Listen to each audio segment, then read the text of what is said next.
RotoGrinders, Dean here. That's Dean 78904. If you want to get all technical, it's 5 o'clock on the East Coast, the start of 2+ hours nonstop MLB DFS conversation, taking you straight up to lock. It is a 6-game slate. There's a lot of games going on during the day as well. I took the day off. I wonder if anything interesting happened. We could ask. Maybe TJ's Warwick, one of the greatest DFS players in all of Saskatoon. TJ, what's up? Welcome to the show. We're going to have all sorts of bits and nonsense and Spidey bombs, and the Triple G play is going to be in effect with Chop. We'll talk about that. Dongs for sure. Knockers, all the gimmicks. You know, it's September. It's a 6-game slate. We're here for an hour and 20 minutes. Get comfortable. Welcome to the show, TJ. What happened in the afternoon? Did you dabble in that slate? I did dabble in that slate. Pretty ugly one. Just all the pitchers basically have been terrible except for Zach Wheeler, who is through 2 1/3, and he struck out 4 guys, no hits, no walks yet. So Wheeler's doing pretty well as of right now. I'm basically breaking even on my 150 from this morning. I'm about $5 away from breaking even. And it's been going up a little bit, so hopefully should keep going that way. And then I don't even have like a pool ready or a set of lineups build for this evening slate so far, because I just finished a 2,000-word review on episode 4 of Ahsoka that just dropped on Disney Plus last night. So that's what I've been doing so far. But I got 6 pitchers in the pool if you're interested in playing a feud today. You got half of them, 50%. Give us the TLDR. Yes or no? Should we be watching Ahsoka?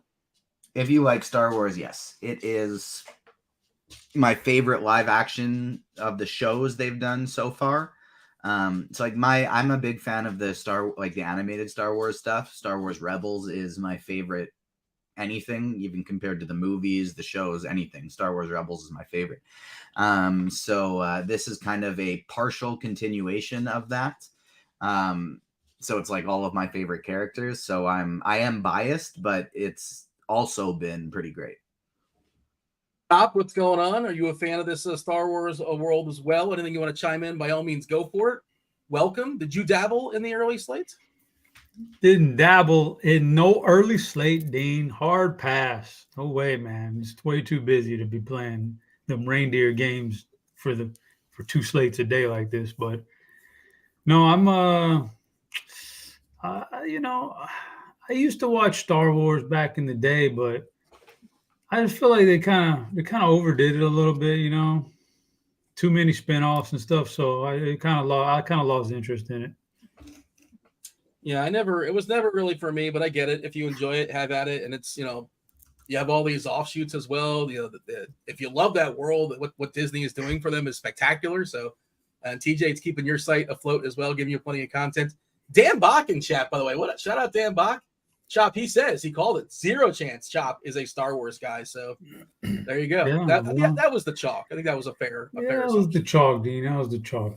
Dean, did I recommend Suits to you last time we did a show? Do you remember Stevie me? recommended it to me. You didn't. I don't think you did directly. Stevie likes it. I'm binging Suits, and believe it or not, I'm not a huge like network cable guy when it goes to Netflix or whatever. But this is it's an entertaining show, Dean. I'm not gonna lie, but I like those kind of shows. I like those kind of shows where you get like a super smart lawyer type who just runs circles around everybody and uses his brain to get out of the some nonsense and show people up like that, show the bad guy up. So I'm into that kind of stuff. But Suits is really highly entertaining. Chop, have you ever seen the show White Collar? I have not seen White Collar. I think you'd like that one. It's very, very similar vibes to Suits, but it's a former con man who I like the con man stuff. Helps out with like blue collar crime. And with a detective, it's pretty good. I'll put that on my list. I like the what was the con man? Boy, Giovanni recently. Ribisi? Oh yeah, that was on Amazon. Giovanni Ribisi, Sneaky Pete. That was pretty fun. That was good. Pretty good. Yeah, that was a good one. I like that. I agree. I would recommend that. It's over now, but 3 seasons, pretty solid. And I'm with you, Chop. I have the same exact bias.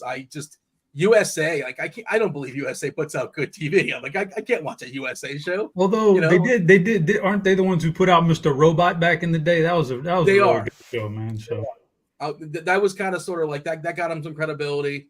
I think that won some awards, and I watched the first season, and it was really interesting. And I didn't watch season 2. I didn't go back, but I know people love that show. Yeah, but I think of like Silk Stockings or something ridiculous like that. I have no credibility as far as whatever comes on after wrestling or something. I don't know what that may or may not be. Yeah, it's just it's an unfair bias, but I've heard multiple people say that Suits is certainly worth watching. 6 gamer, so plenty of time to knock it all out. How do we not have Travis Kelce any update at all yet? It doesn't seem promising. I'm not sure if we've actually updated Lineup HQ, but I assume he's not going to play. I don't mean like us personally. I mean like we've just kind of been assuming for the last 2 days based on like it may not go well. They haven't given us like a here's how it's going today. Well, why would they? Like because we want to know. They're probably traveling. Actually, they're home, aren't they? But maybe there's not. Well, we'll know tomorrow, and maybe Schefter will tweet out like 2:00 in the morning that Kelsey's not playing or something like that. But we'll know. The NFL knows. They understand there's gambling. They understand there's DFS. They cater to their audience with a wink, wink. An hour and a half before lock. At worst case scenario, get the actives and inactives, but the information's pretty much going to be out there. We got the dots. Like we started. He got marked as questionable. I know that, but like I want to have people telling me how he's walking up the stairs and how he's is he jogging on the field today? Is he walking with a limp? I want to know specifics. I saw Jerry Jeudy was at practice today, so that maybe there's a chance Jeudy plays week 1 in pads apparently. So I know it's not what you're asking for, but just kind of sort of interesting. And Jigba as well for Seattle. Maybe he comes back week 1 and like doesn't miss any time. I'm super locked in on football. Of course, talk about baseball as well. Should mention before let's get in it now since we're talking about it. Myself, Rich Rebar, John Daigle, the debut of the Pick 6 show goes on 9 o'clock tonight on this YouTube channel. That's why you hit the like and the subscribe, and you get the notification so you know when that show is going down. 9 o'clock. Also, if you're not aware, well, according to this read, at least the NFL it's already here. Like it is and it isn't. The NFL it's already here. We're more than ready with our team of experts and suite of tools, plethora of tools. Let RG handle the legwork so you can work less with more this NFL season. Get access to everything we have to offer. Special discount available only to those without an RG subscription. You can get a full season sub for $50 off at a limited time price. $375. That ends opening night, so that ends in about 24 hours, give or take. So you can get in on that. We actually extended this offer for 1 more week. Oh, did I just sort of ad lib and go off script? And that you guys you read it correct. It's just a recent update. We're extending it for 1 more week. Okay, well there you go. And that's a la carte for NFL. Obviously, we have packages that include college football and every other sport you can possibly think of. PGA, MMA, NBA is 48 days away, I believe. However you want to do it, whatever you want to work with. Chop, how did college football go week 1? Week 1 was I didn't make any money, but okay. It was at least my team won, so I'm good with that. But week 2 we start to see some things going on. Sorry, I didn't mean to cut you off. I apologize. Is Colorado legit, or is that just 1 game? So who knows? You have to define legit. Legit could be like a lot of different meaning. They won 1 game last year, so they weren't supposed to be good. Like legit would be 6-5 and you get to a bowl game. That's legit for a turnaround for them. So in that context, sure, because they do have talent and they are going to be all right. But like if you really legitimately think that they are a top 15, top 20 team, yeah, I got some. They're not that. So it's gonna get real interesting real soon. In fact, it might get kind of interesting this weekend. You never know. Better or worse than Clemson? Oh, they're far worse than Clemson, but Clemson definitely laid an egg on Monday night. Okay, so Clemson's not as bad as they looked against Duke. That was kind of that they were just flat for whatever reason. Yeah. Well, Duke is a really solid team. People don't know that. Duke, that was a very disrespectful spread. It should never have been 12.5, but Duke's a solid team. Clemson, Probably not as good as they have been the last several years, but they're still a solid team. They're still really good. And yeah, they would blow the doors off of Colorado. Kenny Galladay worked out for the Jets, apparently, by the way. I thought we were done with Kenny Galladay, but all right. A-Chain practiced in full. There you go. Okay. All the NFL news. Some of the NFL news coming in. We don't have official footage of Travis Kelce walking to and from his door. Maybe that'll come in at some point for you, TJ. But are you doing showdown content, TJ? Is that something you're on top of? I will be doing the expert survey for showdown content, as well as for all three, like Thursday night, Sunday night, and Monday night. I'll be doing Prize Picks Pick'em article. Those will be dropping like the morning of game days. I'm going to be writing that this evening. Maybe that's kind of why I'm so aggressively wanting to know about this Travis Kelce news, is I have a Pick'em article to write and I have an expert survey to update. If that articles are so much fun to write, isn't it? Yeah, exactly. And then for the main slates, I'll be hosting Crunch Time each week, except for the ones that I'm away at Comic Expos. And so week 1, it is me, Dre, and Christy. You're coming on at noon or 12:30? What time you jump on? 12:30, right? East Coast? I think 12:15. Okay. Yeah. I'll be on 9:30. 9:30 in the morning on Sundays. Myself, Tim, and former $1 million winner Bobby Gomes talking some NFL bright and early on a Sunday morning. We're talking it's DFS. We care about today and today only, daily fantasy sports. That's what it stands for.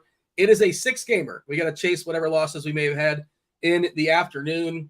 Best pitcher in all of baseball, Spencer Strider, and his fabulous mustache. They're on the mound taking on the St. Louis Cardinals. Ownership certainly reflects it. They cannot make his price high enough. Strider is now 12.3K on DK. Despite that, TJ, getting 53% ownership. You talked about pitchers that may or may not be in your bucket. I believe I was looking at our consensus rankings earlier. We got to rank 6 starting pitchers when we have such few games. And I think as a collective, we only rank 6. I could be mistaken, but like it's kind of clear, like the 6 good ones and the 6 meh ones. Yeah. So myself and Tim and Chop, who's right here, as well as Squirrel Patrol, pretty sharp group, if I may say so myself. We did not stray from the 6. I'm curious what you did, TJ. TJ running 150, just having some fun, running a bunch of lineups tonight, tournament-wise? Correct. And there are 6 players in my pool. Okay, so I wonder if you're going to mimic this. I feel like you're probably not going to. I think you're going to have a curveball for us. We'll play the 150 and a single entry for what it's worth. I saw somebody in chat asking, and speaking of chat, what's up, chat? How you doing? Make sure you hit that like button. We're 7 likes away from our first Spidey Bomb. We'll be dropping them every 50 likes on YouTube, so make sure you keep hitting that like button. First one's coming at 50, second at 100, etc., etc. But I'm doing 150 on DraftKings and then 1 single entry lineup. Somebody in chat asked about when is DraftKings going to start handing out like free best ball drafts to fill these up. And they pretty close to are right now. There's so many qualifier tournaments that are just not getting anywhere close to filling. 25-cent ones, 10-cent ones, $1 ones, all the way up to hundreds of dollars. So make sure you go check out the qualifier lobby, because there's a lot of overlay happening over there. Where do I look for that? Wait, 1 second, real quick. I need to point out right now that pre-show, Dean shamed TJ for joining the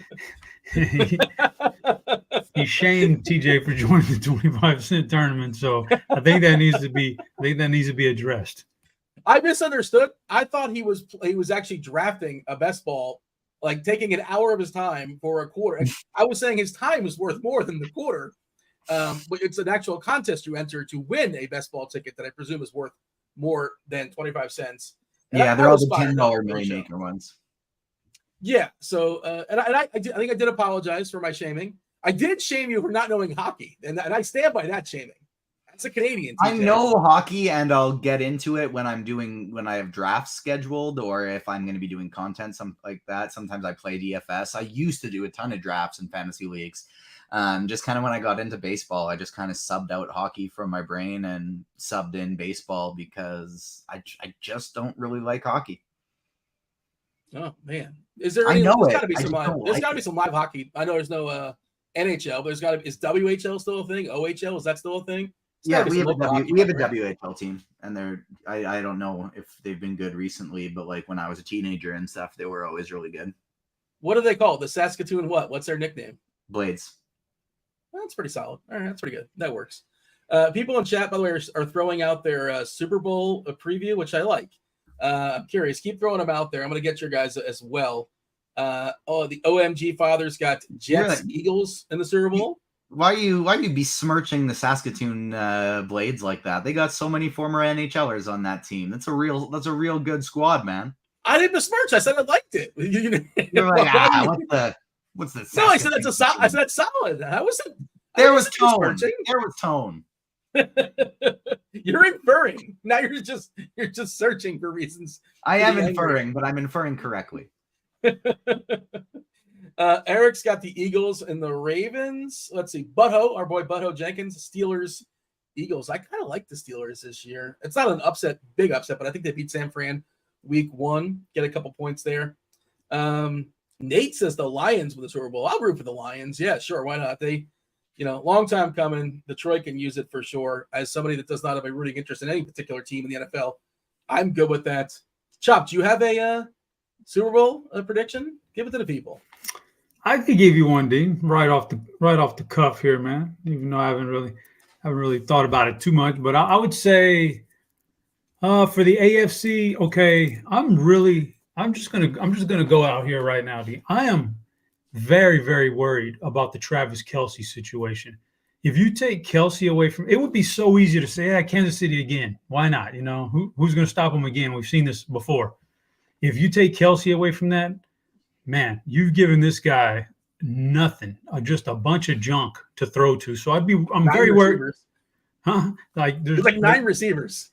And they're all like Richie James. Like, okay, good for like this is really that's just too much to ask for. So I'm going to eliminate KC, and I want to go different, but it's really tough with some of these things. I can't go AFC North. I don't believe that, even though I really do like Cleveland, but I'm not going to go as a Super Bowl. Can't go AFC South. That's pretty weak. I'm going to have to stick in the East. I'm going to go Jets. I'll go Jets because I don't want to say Buffalo. That's low-hanging fruit. Give me Jets, and the NFC for me is pretty easy, Dean. If everybody stays healthy, Dallas is going to roll to the Super Bowl. Whoa!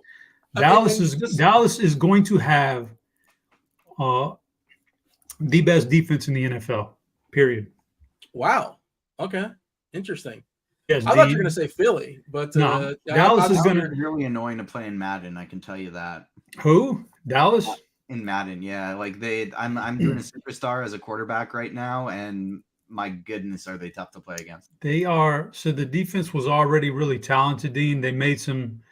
I mean, the biggest move in the offseason is going to end up being Stephon Gilmore, not just because he solidifies a spot opposite of Trayvon Diggs, but because from everything I've read about them in camp, he is one of those guys that is very willing to give his knowledge to everybody else. So everybody's learning something from a veteran like this.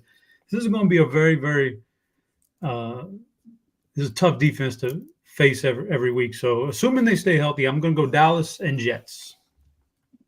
Jets currently 18-1 on scores and odds. You can get them, and Dallas is 15-1. That's the best number you can get currently. The chat's giving you the business, Chop. Your fake imposter head chopper is in chat. He's trolling you a little bit as well. Geez, and now I lost his comment. He says, "I'm a Dallas Cowgirl fan, duh." So there you go. And he's saying this as you, because again, there's an imposter head chopper lurking in chat. I'm not sure if you're aware of that. I'm aware, and I'm fine with that, dude. I could really care less. Like some guys would get annoyed and they'd be hitting the ban button and they'd be on the phone with Dan Bach. This guy's got to get out of chat. You got to do something. I'm going to leave the That's not me, Dean. To each his own. If that head chopper, the fake one in chat, if this is what floats your boat, if this is what gets your rocks off, go for it, dude. Impersonate me all day long. I'm here for it. I enjoy it. So go for it, man. Did you have a take, TJ, as far as you're going to tell us New Orleans is making the Super Bowl? Like, you to put your homer hat on as well? New Orleans is not going to win the Super Bowl, but they are going to make the playoffs. That's a terrible division, and I think they either sneak into the wild card or win that division. and I'm sticking to my hot takes that Michael Thomas is going to have over 1,000 receiving yards this year. Alvin Kamara, despite being suspended for 3 games, is still going to rush for 1,000 yards this year. I think the Super Bowl will be the Eagles beating the Bengals. And I think Joe Burrow is going to throw for 5,000 yards this year and win MVP. I think good one. I think T. Higgins and Jamar Chase will each have 1,500 yards this year, and Tyler Boyd will have 1,000.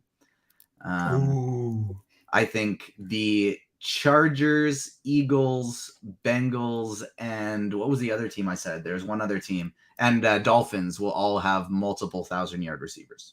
Oh, Dean, let me chime in. That's still a thing, quick. by the way. 17 games, 1,000 yards. Like, congratulations. Not. Yeah, no, but it's gonna happen. Dean, I need to chime in real quick. No, it was at least 1,500 yards. Sorry. Yeah, I need to amend my pick. I'm going Dallas. Yeah. I'm going Dallas. I forgot my sleeper team slid down on me right there. I'm going Dallas versus Baltimore. That's not a sleeper team. Everybody loves Baltimore this year. Nobody going with Baltimore in the Super Bowl, man. The offense, Lamar's going to throw for 6,000 yards. Nobody going with Baltimore in the Super Bowl. I haven't seen one person say Baltimore in the Super Bowl. This is everybody's saying Cincinnati in the very same division. So Bengals are 11-1. Baltimore is 18-1. I prefer Baltimore when you consider the number. I'm with you, actually.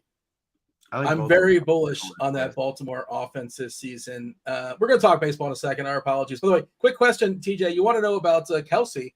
Tell me about Miller. Is Miller going to play week 1? Because otherwise, Jamal Williams might get like 22 carries for New Orleans. What's the thought there as far as Kendre Miller? Is he going to be available, or we just don't know? I don't think you have to care. It will be. It'll be all Jamal Williams, other than if they do some weird Taysom Hill stuff. Yeah, I wonder who gets the carry at the 1. It's probably Jamal Williams, but maybe Taysom nonsense as well. Who knows? We'll see. I don't think there's going to be as much Taysom nonsense, although maybe there will be again now that they got Jimmy Graham. Maybe Graham's going to be the tight end too. But I know the original plan was to actually have Taysom run a lot more routes this year. Did you know this, TJ? This is going to blow your mind, TJ. Did you know Jimmy Graham? I don't know if you know. He's a football player. He used to play basketball. Have you heard that or no? Yes. You're sitting down, TJ? Yes? Yes. Okay. I should have made sure before I told you that fact that nobody's heard before. Chop, you were saying? Is TJ disrespecting Kendre Miller? Kinda. He just sort of threw him away. Threw him away. Said Jamal was the man that we don't have to worry about it. Kendre Miller will be a valuable Saint in the future. I don't think he's going to be he's electric. And he looks legit. I think if he's healthy, he's easily by far their best back in week 1 if he's healthy. Yeah, I just don't think it's going to be a week 1 thing for him. I think they're going to gradually get him more and more throughout the year, and then kind of hope he's their guy of the future. All right, let's dive in. We'll talk some more baseball. If you have football questions, we're happy to answer those as well. I'm sure, again, 6-game slate. We can get through this really, really quickly if we want to. We're handing it off to crunch time at 6:15. You got Chief Meteorologist Kevin Roth. You have Kirkwood and his Juggalo Bombs will be here, as well as Dave Potts. Cheese is good. Again, 12 pitchers taking the bump tonight. TJ, you said that you're going to have 6 in your pool. Before we break down your pool, before we play the feud, give me your screenshot. What are we looking at as far as tonight's slate? Ugly pitching, and so because of that, I think I'm going to be playing 100% Spencer Strider today, not to bury the lead on the feud. You only got 5 left to guess now, but obviously one of them is Spencer Strider, and I think I'm going to be playing 100% today. In terms of bats, I honestly kind of see this as a slate where I find 4 or 5 teams that I X out completely, and then get pretty close to even on the rest of them. Interesting.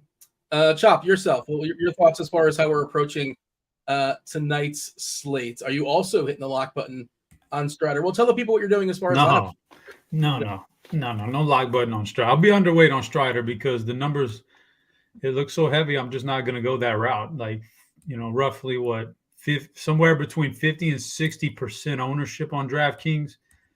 That's fine. I understand the reason why, but I can't. I'm not going to go over the field on that. I'll be way under the field on that. The pitching is kind of ugly. I'll mix and match a bunch of these guys, and I will try to win this thing with my bats, who I think there are some exceptional stacks tonight, which isn't typically the case when you only have 6 games, but tonight definitely different.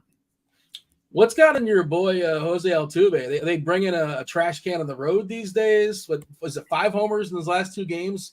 Was it 5 home runs like his last 7 at bats or something goofy like that? Dean. Yeah. I didn't want to. I don't know if you read the survey or not, or listening in the chat. I didn't. The humidity is seeping into Texas, into the dome. The humidity has been seeping in, and the balls are flying out the last 2 nights. So that has something to do with it right there.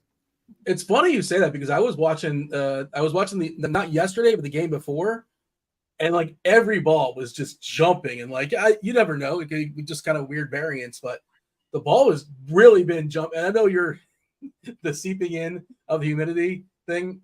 Roth has debunked that as nonsense. What? We were on the show and you asked him, and he said it was absolutely a thing, Dean. He said it was a thing, but he also said it's not even like incremental. It's so inconsequential, it's barely worth mentioning. So, like, technically, is it a thing? Sure. Does it matter? No. That's what I heard. Is it more of a thing than the fire emoji? The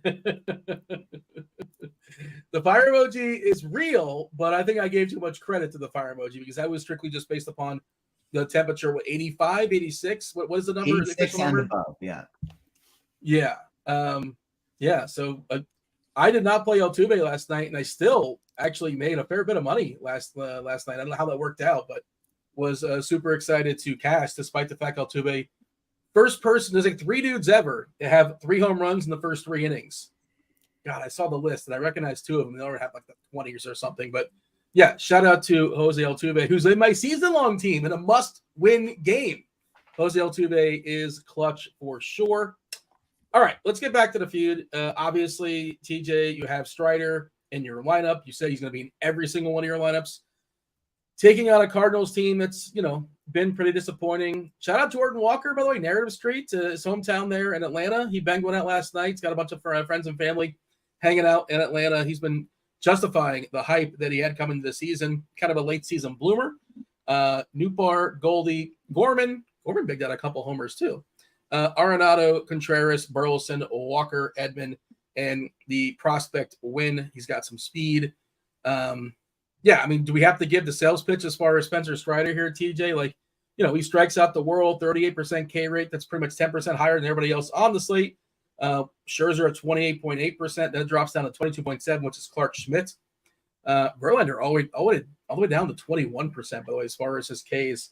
They've kind of sort of fallen off. But, yeah, I mean, you play Strider. We live in one of a salary cap. There's reasons why you can get away from them. The pivots are not spectacular. I guess we're going to guess what those are in a second, TJ. But, for somebody considering playing Strider, the sales pitch is they're kind of teetering back and forth. What is the official sales pitch outside of like he's good? He's the best pitcher in baseball with a decent matchup. Not fantastic, but there are really not that many fantastic matchups on this slate. St. Louis has the lowest total on the board, and he's one of the best strikeout pitchers ever. It's just that simple for me. I get close to locking Strider on almost any night he plays. I usually have about 75% Strider anytime he's on the slate, at least bare minimum 50%.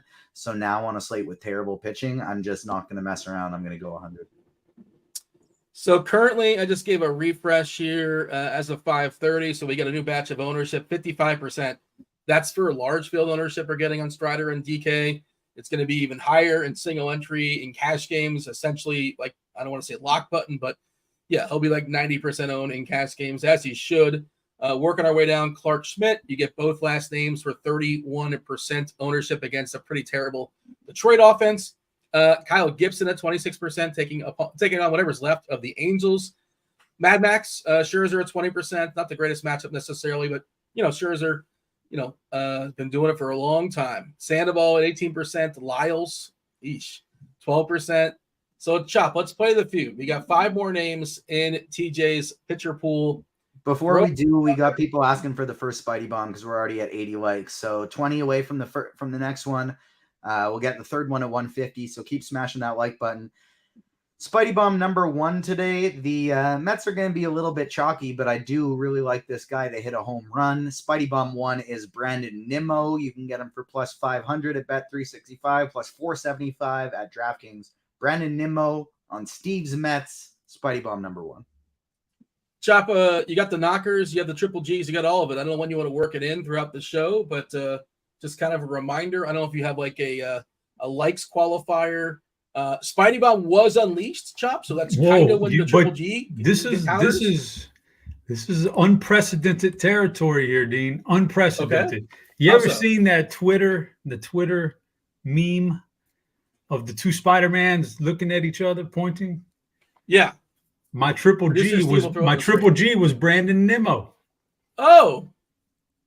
Oh. So now what do you do?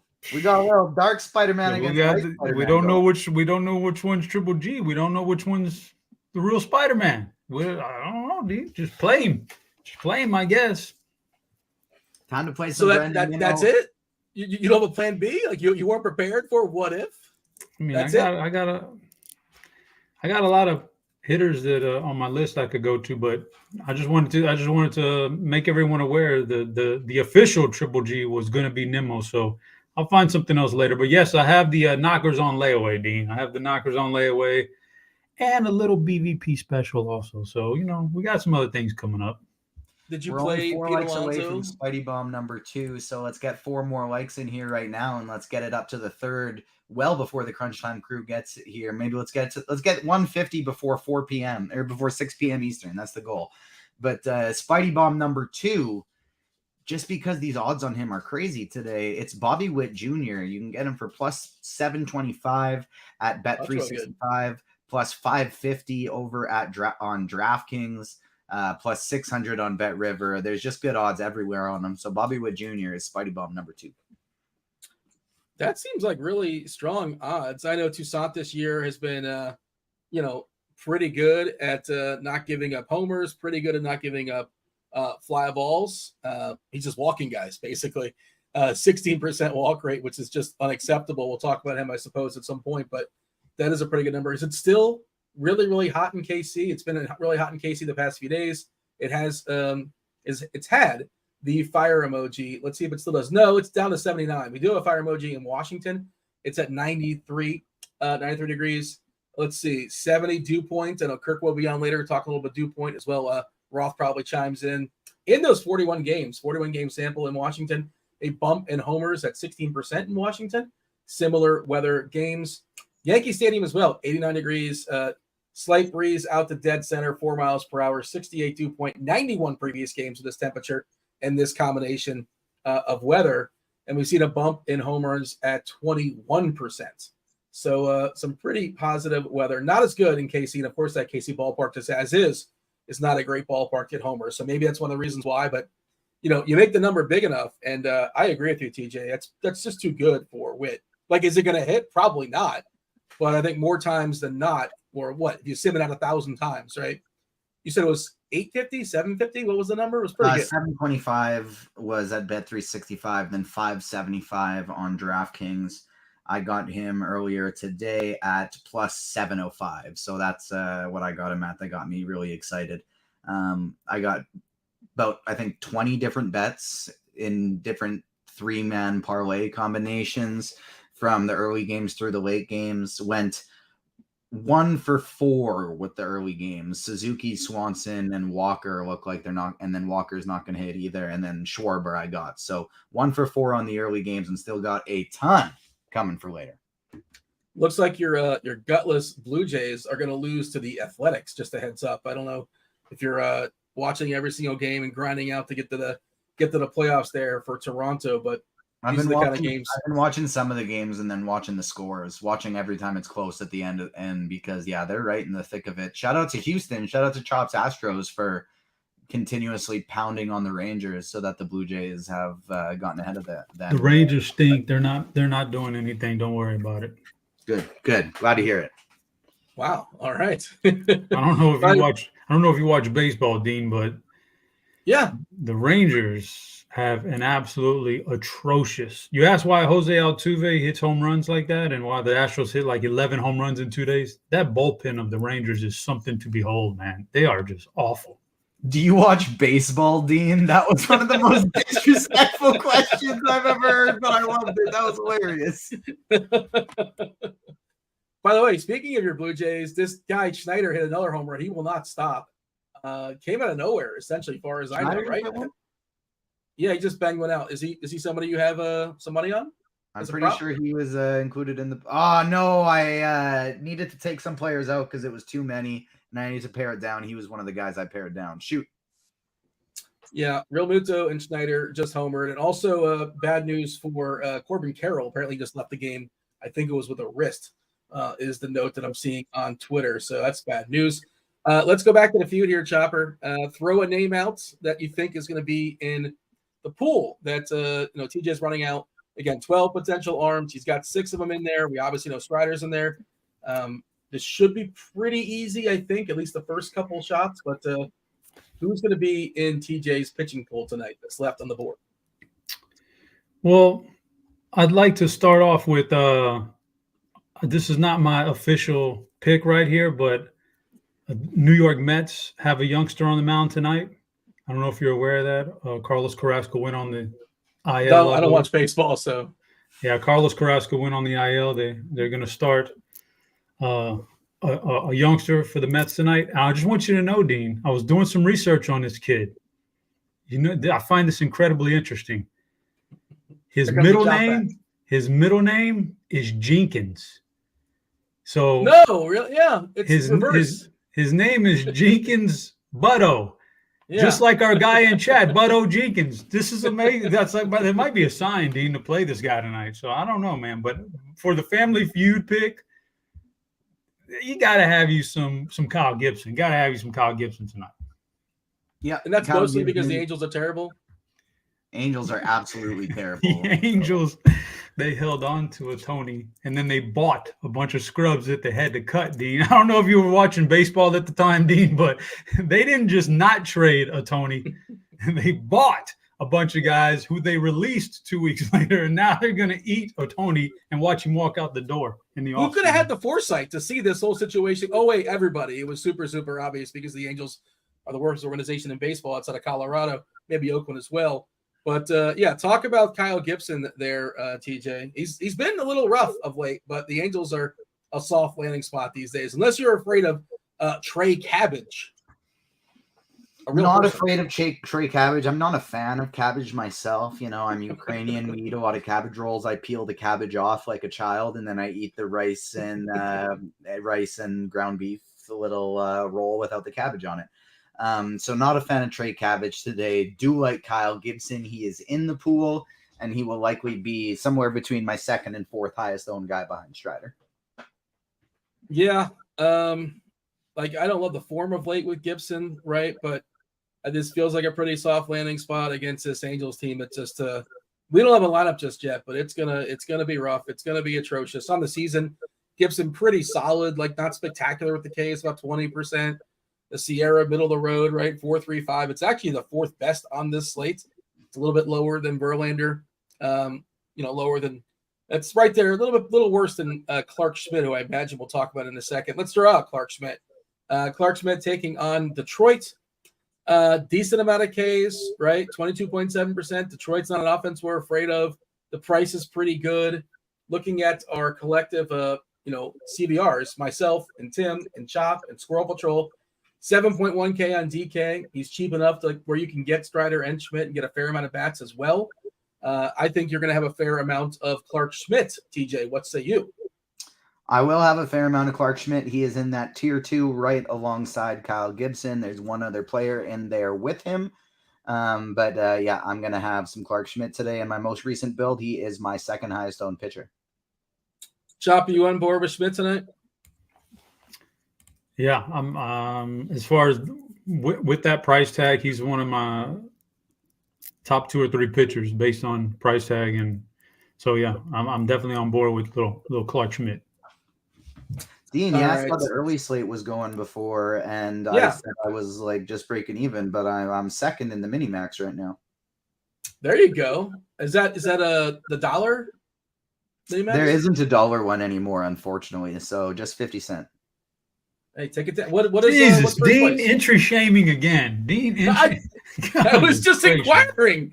It's been a while since I played. I wasn't asking it's like in a condescending manner. I was genuinely curious how much it was. Because I heard Small him say, slate like today, it's first is only 500, but I took it down on either on the weekend or end of last week, and it was 1,500. So that was a nice little addition to the NFL entry fees. there you go. You got to bolster that bankroll with the NFL around the corner. Yes, I wasn't asking in any sort of condescending way. I was just being inquisitive. I don't see it in the lobby. Chop. I assume you don't either. So that's how that works. No, I don't take any offense to it, because the entire, like, that was one of the biggest draws for me to switching from Fanduel to DraftKings, is I had all these restrictions on Fanduel on what I could and could not enter based on previous winnings, and then on DraftKings I hadn't played there before, and so I didn't have any of them. So I think I've taken down the mini max about 7 or 8 times this year. I'm just reading the chat, and I don't know if this is what is a Zid? Kingmaker said, Dean, stop being a Zid. Is that what the kids are saying these days? TJ, you're not in tune with the kids anymore. You're kind of an old as well. Not an old, but you're not anymore. I hit 30 this year, so I immediately stopped being in tune with the kids. Chop, do your kids say this word? Is it a bad word? I don't know what it means, so I hope I didn't step on anything. I don't know, Dean. My kids don't really talk to me very much.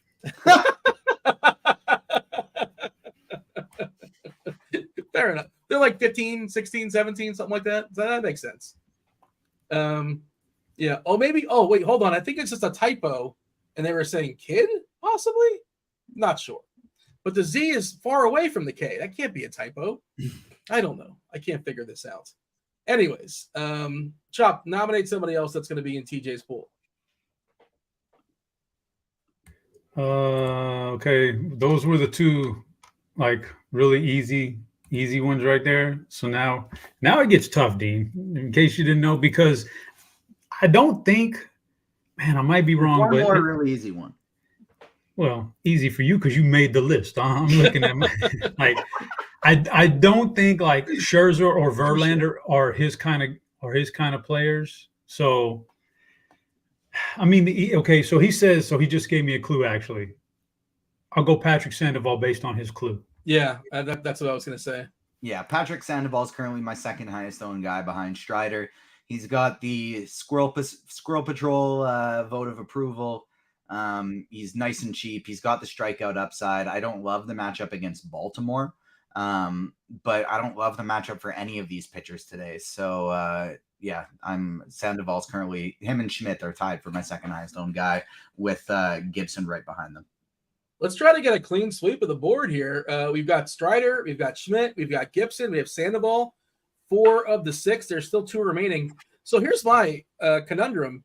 Is like, obviously name recognition. Scherzer and Verlander are right there, but TJ told us he is hitting the lock button on Strider.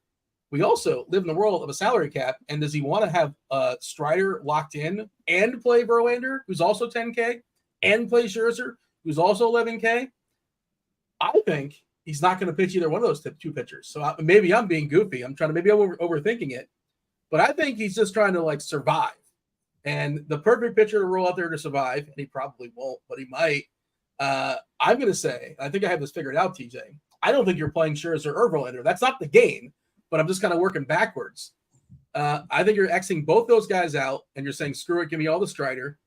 And I think you're going to just play some Jordan Lyles and hope. Lyles is in the pool. Ding, ding, ding. Bang! I got it solved. Yes. Lyles is in the pool, and I will be playing him today. Yeah.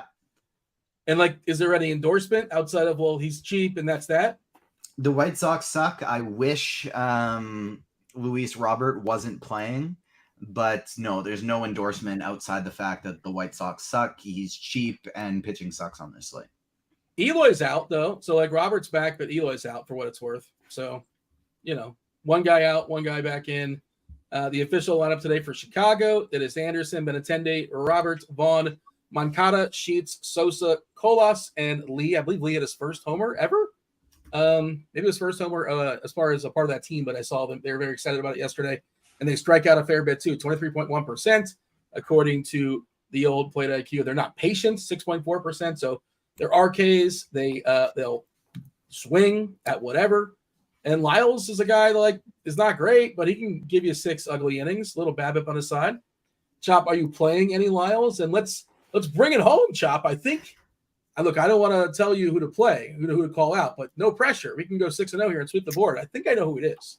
I'm not playing Lyles, and yeah, Dean, I already said I didn't think Scherzer or Verlander are not his type of guys. So now we're down to the nitty gritty. This is really tough, and I've got this one narrowed down between 2 guys that I think fit his profile. Oh man, so it's a total guessing game now, Dean. It's a total guessing game. Take me through the thought it's process. It's a 50-50. I think he's somewhere. It's either a Matt Manning or it's a Tuki Toussaint. It's one of those 2 guys. So I think it's one of those 2 as well. I think Matt Manning is a little bit steadier. Toussaint probably maybe a touch more upside, I guess. It's not a bad matchup. Although the Yankees with that young lineup probably isn't as imposing as it once was. Although they're those guys, I'm gonna go. But then he said he liked Witt for a home run. So does that does that mean he likes the odds though? I know. I'm just Dean. I'm spitballing. We're figuring this out. Yeah. This is what we're doing. We're brainstorming. This is called brainstorming, Dean. We're talking through this. So I'm helping you out. I'm gonna say his last pitcher is Toussaint. Ding, ding, ding. Oh, baby. How sweet. They knock it out of the park. Toussaint is my next pitcher. And do you want to sell us some why Toussaint's there? Or it's just sort of like he's cheap and Kansas City's not that spectacular. The ballpark's pretty good. If he can just throw strikes, maybe he's okay. Yeah, the strikeout upside is there. He's most likely going to get lit up. Kansas City is my highest owned stack today. But I do have some Toussaint just because that strikeout upside is there. All right. Other names being thrown out in chat. Chop, what is your thoughts as far as Scherzer and Verlander? I think this is the first time we've ever seen a matchup of 2 former Cy Young pitchers facing each other that were both traded in the same season. Some kind of goofy qualifier I saw. Former teammates facing each other on different teams in the same season. What are you doing with that game? Your Astros versus the Rangers, so you basically called frauds. Oh boy, that's a tough one because I said in the survey earlier that I wasn't necessarily thinking about stacking this game, but I could definitely take a hitter or 2 because both of these guys have been known, even when they're really good, they've been known to give up home runs. And like I said, the ball's flying out of there and all this other good stuff. So yeah, I don't think I'm going to have much Scherzer or Verlander, and I don't think I'm going to stack this game too much. But I do think that you can look up and down these lineups and find some power and grab a couple home runs.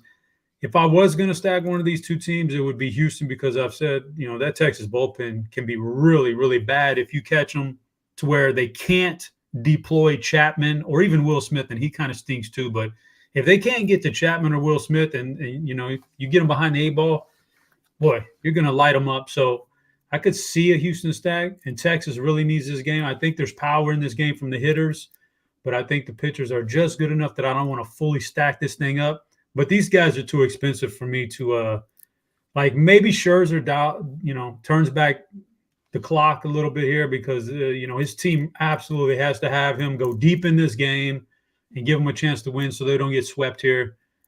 But I'd much rather pay a little bit more for Strider, but that's just me. Yeah, I don't really love the price on either. I think both are playable. Scherzer's getting 20%, Verlander's getting 11%, and on such a short slate, it's I think you should certainly consider him. I understand why with TJ, if you're locking the button there on Strider, it's really hard to make lineups when you're spending, 23,000 on your 2 pitchers on DK. What are the playoff chances these days for these teams? I'm pulling it up now on the fly. Astros obviously are going to make it. They're at 95% according to Fangraphs. Where is the Rangers? 55%. Okay, so they get all these wins certainly matter. The Angels, by the way, 0%. I don't think they're mathematically limited, but 0% is the update for. Have they been mathematically limited? Because they have been a stone disaster. All right. We have Rob in the chat, producer Rob, just chiming in, wrecking the chat, asking us if a hot dog is a sandwich. So why is this? Is this a callback to anything? Why would Rob just drop this on us? Because you asked for all types of nonsense on this show. I asked you guys. I didn't ask. Was he on that conversation? How did he know? I said this is a pro nonsense show because we have 6 games and an hour and 20 minutes to fill. So whatever you got, by all means, fire it off. But is there any hot takes with this? I mean, I'm sure you're probably giving this stance at some point, as far as a hot dog is a sandwich or not. So I like cheddar cheese on my hot dog. That's a different take, but okay. It's completely different take. Chili? Just like throwing out. That's my biggest thought towards a hot dog is I like a nice like diced onion, some cheddar cheese, and then a little ketchup and mustard. No cabbage? No, I'm not a cabbage guy. No sauerkraut on the dog for me. 86 of sauerkraut. I'm with you as well. Chop, how do you dress your dog? Well, Dean, first off, it is not a sandwich. Can I ask you this real quick, Dean? Just a yes or no from you. Is a Philly cheesesteak a sandwich? I mean, it's got bread. Yeah. You know? It's a hamburger. Oh, good one. Is a hamburger a sandwich? I mean, is the Earl sandwich still alive? We can ask him because he's the dude who invented the sandwich. I think he's no longer with us. Yeah, I don't think a hot dog is a sandwich. But Dean, if you're asking me how I like, listen, I'm a fan of the hot dog. You know, I don't mind. And then there's a lot of different ways I could, you know, if I'm really, you know, certain time you could throw some chili on it. You do all kinds of stuff with a hot dog. But typically when I'm just making them on the fly, I'm gonna go with the warmed up bun. I'm gonna throw some mustard on first. Then I'm gonna put my wiener in there. Don't get excited, Dean. Don't give me that look. I haven't even released the dongs yet, but okay. Then I'm gonna put the ketchup on top. If I'm feeling a little bit like I want the tartness, then I'll throw some relish on there or something like that. But you know, I gotta get the mustard in first, the dog, and then the ketchup on top to kind of spread things out a little bit. By the way, Baltimore's lineup was just unleashed: Rushman, Mountcastle, Santander, Hayes, Henderson, Urias, Hicks, McCann, Mateo. So once again, no Mullins left on left. We're waiting for just the Angels. Maybe they're like in the parking lot trying to find a couple players because they're probably short. They can't even field 9 these days. Manning, anybody got a thought on Manning? I saw in the chat people are asking about Manning. Matt, that is, not the other Mannings, so they're more popular. Apparently they can't find a new quarterback for season 2. I don't know if you guys saw that. I don't know if you guys watch Quarterback on Netflix. I've yet to watch it, but apparently they're having trouble finding anybody who wants to do it. Is the word? They had 3 they gotta get. You know, they had Cousins and the guy for Atlanta, and obviously Mahomes. Did you watch that, Chop? It seems like something you watch. Yeah, you're gonna do it, TJ. I'll do it. Yeah, I watched it. It was all right. It was all right, Dean. Okay, so I feel like I shouldn't watch it. That was not a rousing endorsement. I mean, there's interesting parts behind the scene, but you know, and I could see why guys would not want to do it. You know, they get enough camera time.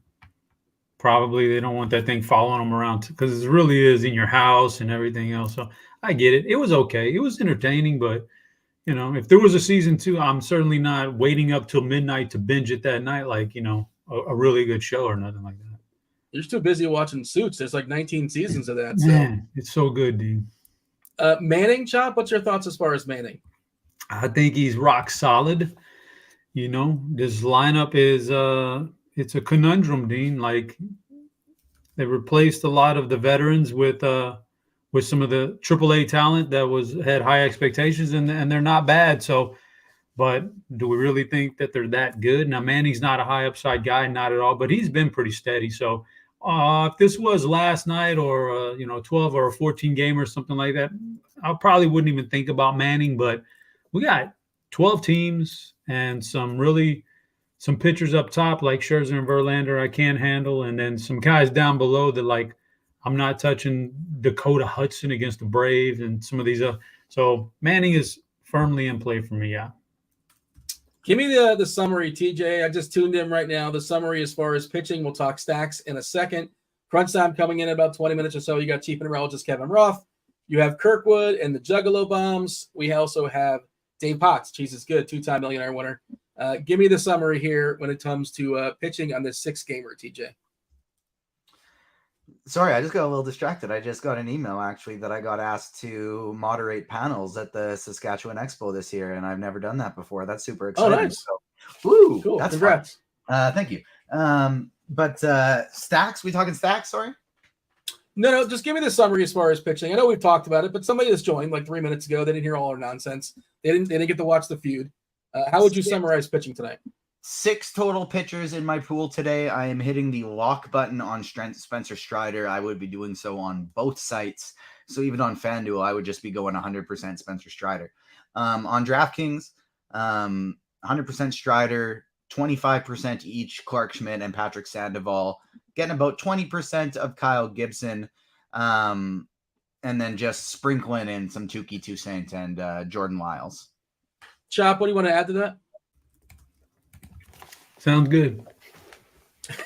Dynamite drop in. But yeah, this was interesting. Stanton hit his 400th homer yesterday. 33 years old, the 4th fastest at 400 home runs. I guess he's a future Hall of Famer. Like, is he going to compile? He's still got a contract for the next 5 years or so, and assuming he stays reasonably healthy, he's going to hit at least 500, maybe 550. Chop, Stanton, future Hall of Famer. Is that good enough to get him in? Hell no.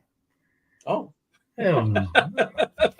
In what world? Like if we're gonna give Stanton Hall of Fame based on what he's done up to this point, because he's only gonna fall off as I mean he'll probably be out of the league in 2 years. But no, you see his contract, he can't be unless he like. What are they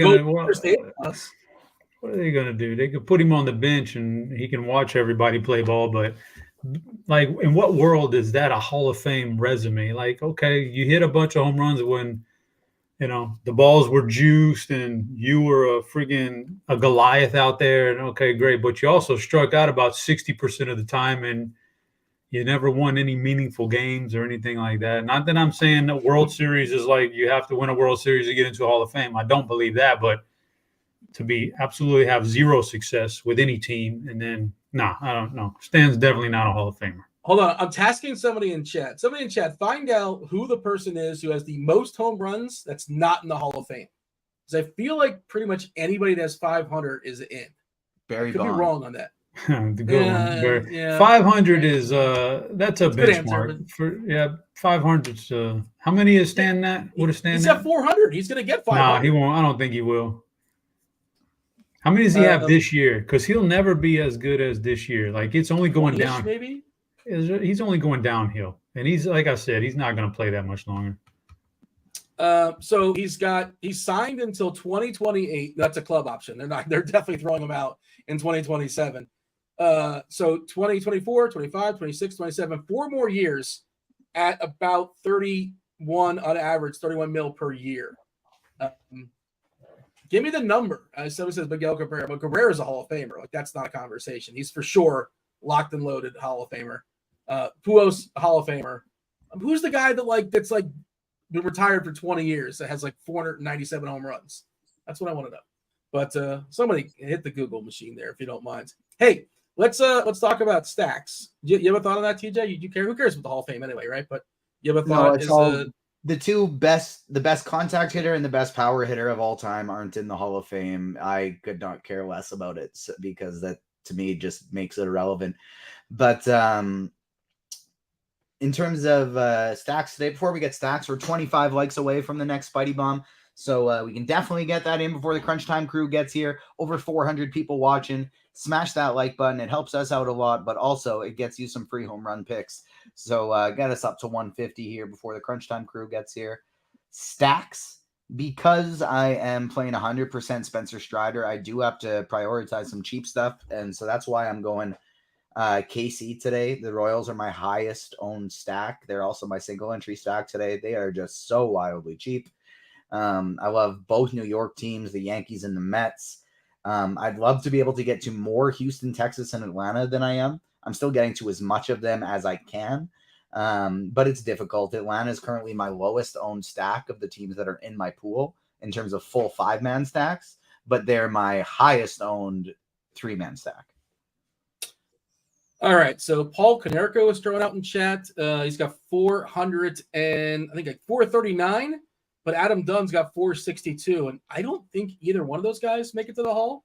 Canseco at 462, Nelson Cruz 464, probably not a Hall of Famer. Delgado not in, right? I don't think Delgado's in. He's probably not going to get in at 473. Adrian Beltre 477. He might get in. I think Beltre might get in. Sheffield 509. Is Sheffield in? I don't think he's in. Maybe he is. He had a hell of a run, though. Sheffield was the most fun player to watch. Like a 4-year Monty run. Pritchett and Chad are trying to tell me that Barry Bonds is the same player as Jose Abreu without steroids. I mean, Bonds was a Hall of Famer before. By far the best player in baseball before steroids. The chat saying Beltre is a lock. Yeah, I feel like, I guess, has he even been retired for 5 years? I'm not sure if he has. But okay. Chop, your thoughts as far as stacks today. We have collectively, again, yourself, myself, Squirrel Patrol, Tim, Tasteful Tides. Collectively, we have Atlanta number 1, duh. Then the Mets, then Washington. Some really ugly teams. Atlanta number 1, Mets number 2, Washington number 3, the White Sox, the Yankees, KC, Baltimore, Texas, Houston. Chop, you specifically have Atlanta 1, Washington 2. Still no Lane Thomas. Is he hurt? What's going on there? Did I miss an injury? He might be hurt. You have Washington 2nd, the White Sox 3rd, the Mets 4th, and KC 5th. No Yankees, which is kind of surprising, Chop. That's a little surprising to me. Do you want to modify that, or you stand by it? Your thoughts as far as stacks? Yeah, I don't know. I did that. I was half asleep, Dean. It's been a long week, so that was about 9 a.m. That was about 9 a.m. this morning. I mean, the Braves are the Braves. They are awesome, so I stand by that. Washington, I like that one too, so I'm sticking by that one. Chicago probably a little high on that list for me. Maybe I need to modify that. Although I still do think, I'll have Jordan Lyles. I'll have some Jordan Lyles. He's actually popping pretty good in the projections, and it's a short slate. I'll have him, but I can get behind. I can definitely get behind the White Sox. I'm gonna have some White Sox stacks, so maybe I'll leave them at 3. Maybe I'll put them at 4, but they're definitely not out of my top 5. I like them quite a bit. Who else do I got in there, Dean? A little. Who else did I got? The Mets. See, I'm not as high on the Mets as everybody else. I don't mind the Mets, but I'm not as high on them as everybody else. They're okay. I do think there's just an outside chance one of these teams in Texas does really well. It's even though there's good pitching there, you just don't know. And yeah, I don't know, Dean. It's the Yankees. I still think Matt Manning, although he's not great, he can sometimes control that damage. He's not going to strike anybody out, but I'm going to leave the Yankees out of my top 5 today, even though I still think there's a reason to stack him. But I think he's just good enough that I don't want to put him in my top 5. But while I'm here, Dean, and I'm talking about the Yankees, should I do some knockers? Should I do some knockers? Oh, you're going to beat me to it, aren't you? I was going to pick some Yankees as well for the dongs. I'm curious. I got a feeling we're not on the same page here. Hey, let me ask you this, Chop. Are you still collecting sports cards? I feel like you probably still dabble in that. I know that was your thing for a while. Sure. I love some memorabilia. Are you like me when you think of Jason Dominguez? You think of all the hype around him when he was 16 years old and the card selling for like $10K. Yeah, that's probably the first. That's probably the first thing that pops in my head when I hear his name. Yeah, he had a really hot card there for a while. I mean, it's still only going up because it's New York, but yeah, that's what I'm thinking. I don't know if he's one of your knockers, but he is one of my dongs for sure. Jesus Christ, Dean, you ruined my bit. We're all doing the Spidey. We're all doing the Spidey points. You ruined my bit, sir. I got Dominguez and Stanton. Stanton's hitting 401. Okay. I got them both or no? No. But let me get to my knockers now since you ruined it, Dean. I was going to say, in honor of Dean's favorite player, Wander Franco, we're going to have some young knockers today. We're going 20-year-old Josson Dominguez and Austin Wells, another fresh call-up for the Yankees. So Dominguez, Wells. How far is the separation in those? It's only a 3. It's only 2 back. 4 and 5 separate them. That's it. Okay, but I thought the knockers bit was like they were close together typically. Some knockers are condensed in there together, tight like that. Some, Dean, I don't know if you've ever seen some knockers that are kind of go, butterfly effect. The little Ashton Kutcher reference. Yeah, I got Dominguez and Stanton. So we have collectively 4 homers we're taking for the Yankees, it seems like. So that's my quandary, chopping up to call you out in your contents. You said you're half asleep. How are you picking Yankees knockers and the Yankees are not in your top 5 as far as your favorite stacks? Those 2 things came at the different times of the day. One thing was set at 9 a.m. this morning, and the other was set 45 minutes before the show. So, I'm in a different time frame, Dean. Where are we at, TJ, as far as a third Spidey Bomb? I assume you have to counter the knockers, you got to counter the dongs. I know you've unleashed 2 Spidey Bombs earlier in the show. You have one more ready to go. I know we're targeting 150. I assume you would have chimed in if we hit 150. Are we at 150 or not just yet for this fabulous content? 15 likes away, not quite there. Keep smashing that like button because we are close. All right. And Chop, you have the triple G on the ready, I imagine. Is that good to go or what? What? I thought I gave it. It was Nemo, man.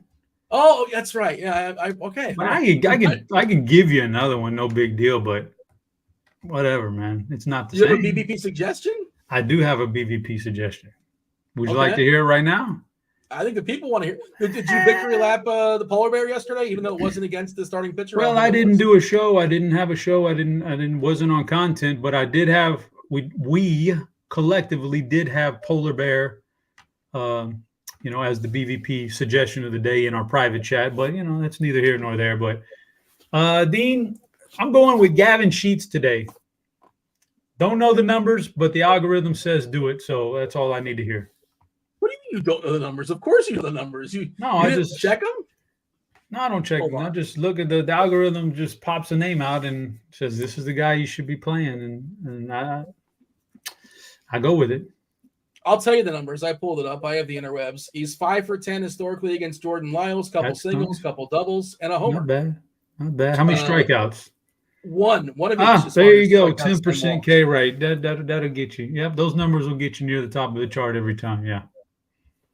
All right. TJ, we should be closing in, I imagine, if you want to unleash your final Spidey Bomb. I have one more dong to go too. I have Dominguez. Stanton's going to hit number 401 tonight. We're still 9 likes away. I need 11 more people or 9 more people to hit the like button. Daryl wants to know what's a Spidey Bomb without Mountcastle making the list. He might make the list. You never know. It's tell whatever Spidey says. We're 8 likes away from it. We're slowly. Spidey Bomb number 3 is in fact Ryan Mountcastle plus 500 on Bet365. Plus 475 on DraftKings, so pretty even odds across the boards. Ryan Mountcastle is Spidey Bomb number 3.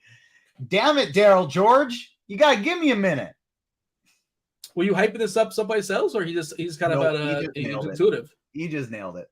I have no Baltimore Orioles stacks today, but I do have some Ryan Mountcastle home run bets.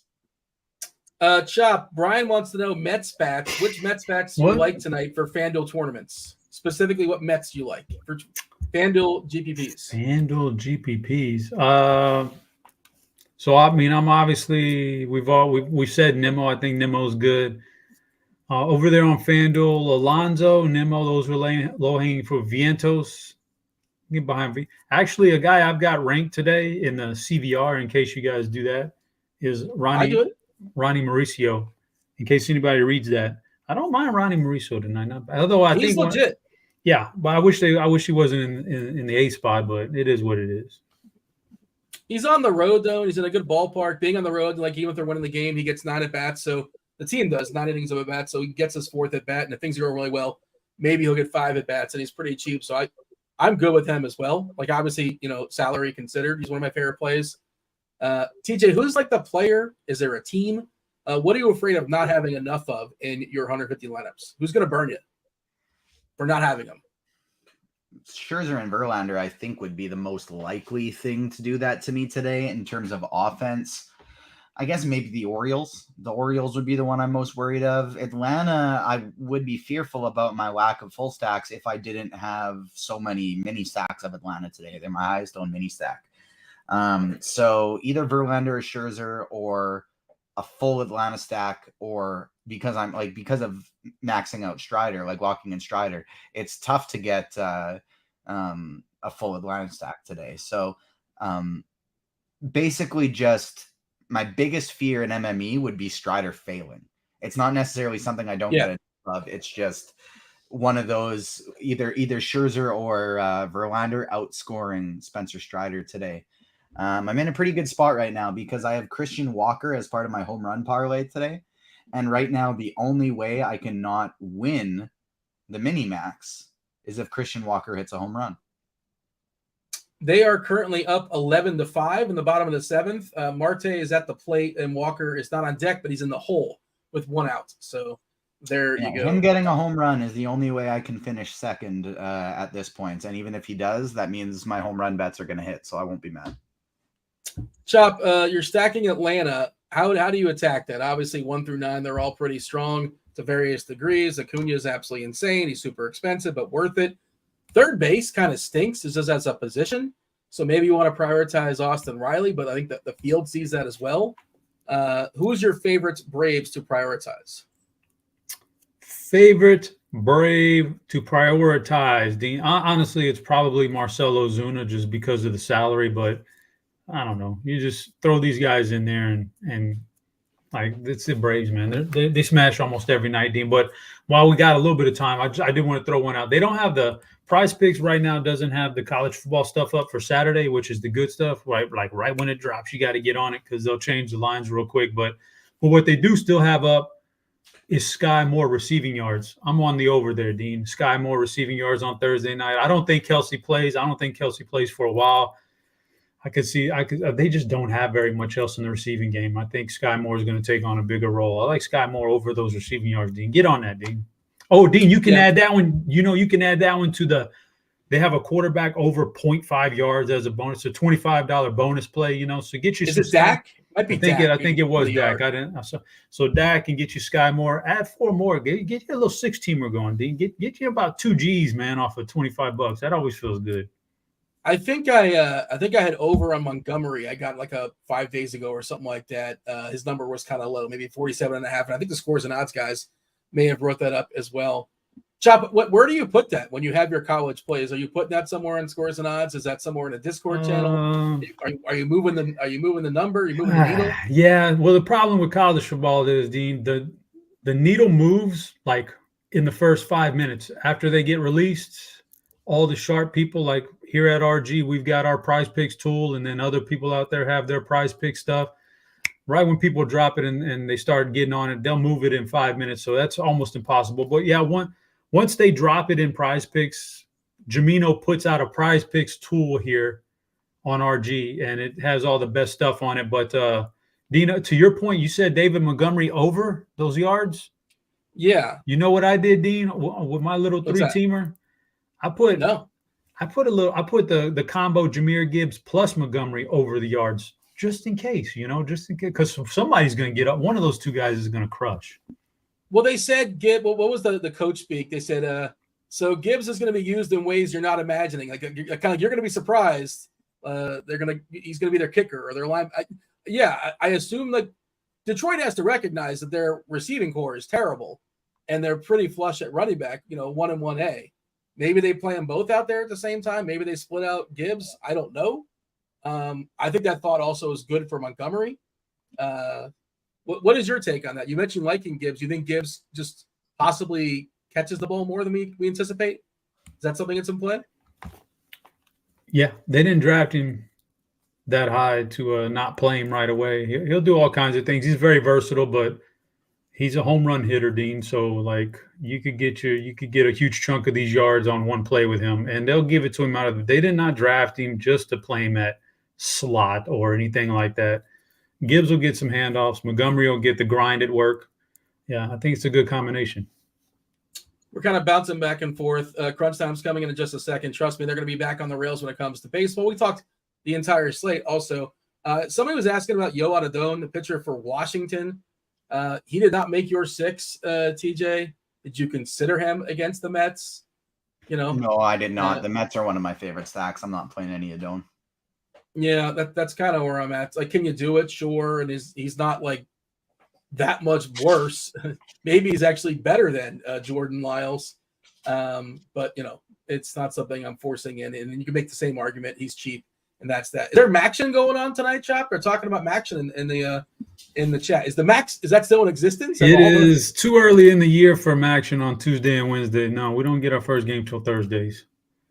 Okay. All right. That should be that's always fun. Maction is basically they're winking the gamblers, right? They're just like, if you want something to gamble on a Tuesday, sure, why not? Yeah, why not?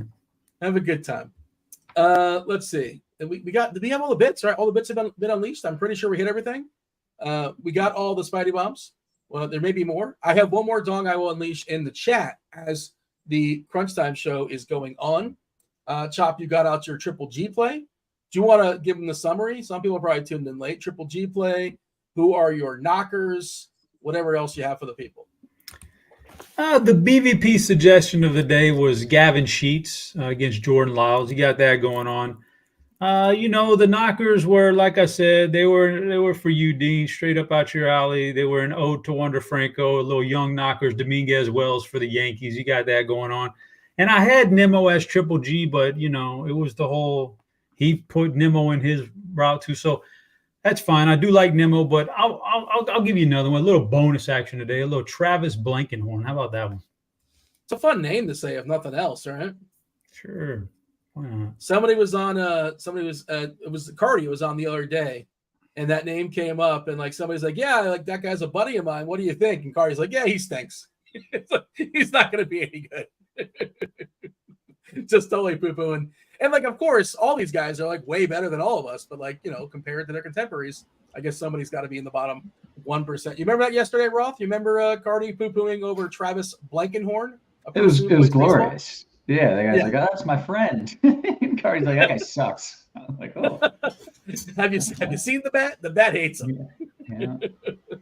I have a question friend who's friends with Zach Greinke. Well, there you go. He's an interesting dude, Zach Greinke. Very, very interesting. If you know, it's just he was almost out of the league many, many years ago, and he's just still sticking around. He's going to pitch till he's like 60 years old. Hey, Dave or Kirkwood, either one, and feel free, Roth, chime in. Yesterday, Giancarlo Stanton hit his 400 home run. He's got 4 more years of getting paid like $30 million. I assume he sticks around for a while and just, if nothing else, DHs, bangs out some homers. Is he going to be a Hall of Famer, Dave? I know this is a great conversation. People love who's Hall of Fame talk, hot take Hall of Fame talk. But, like, if he hits like 520, is he a Hall of Famer, Giancarlo Stanton? Probably. No. There's a rule. If you have to think about it, the answer is no. And you paused and thought about it. That's the cutoff. That's what the rule should be, Kevin. But it's not what it is. It's what it should be. That's probably. But they very much don't actually operate that way. Yeah. Did Harold Baines ruin it? There's something I got to say here. While we were on the topic of talking about Cardi yesterday, and poo-pooing is the friend. I made a lineup with Chop. We shared a lineup in the Millionaire Maker, the $4,000 or the $2,500 buy-in last night, and we played Tauchman. With our Cub stack, and the only reason we talked about it, we talked about pinch hit risk, and we said, Morel is on the bench, Wisdom is on the bench, but we pull up in the bat the pinch hit risk, and it said 0%, 0. Ooh. And he got one at bat and was immediately pinch hit for, and there's no accountability anywhere as far as I can see. So I just wanted to get that off my chest. Has your dew point model ever been wrong? Yes, but it would never say 0%. I mean, that's just saying it's impossible. So it would have that baked in, and there Especially would when be a someone tells you percentage that chance. the math is irrefutable. 0% means something. Yeah, but it doesn't. that means it's impossible. It's literally impossible. These things happen. Like I have had a green forecast get rained on. Let's cut. Have you had a zero? So you've had a true 0% chance get rained on. Just trying to defend. Well, I remember. Speaking of Roth, I remember when he said it did not rain in Boston, but I went outside and I got rained on. This was like one game like a couple years ago. So there you go. Anything can happen. Anything can happen. Glad you're still harboring that that anger.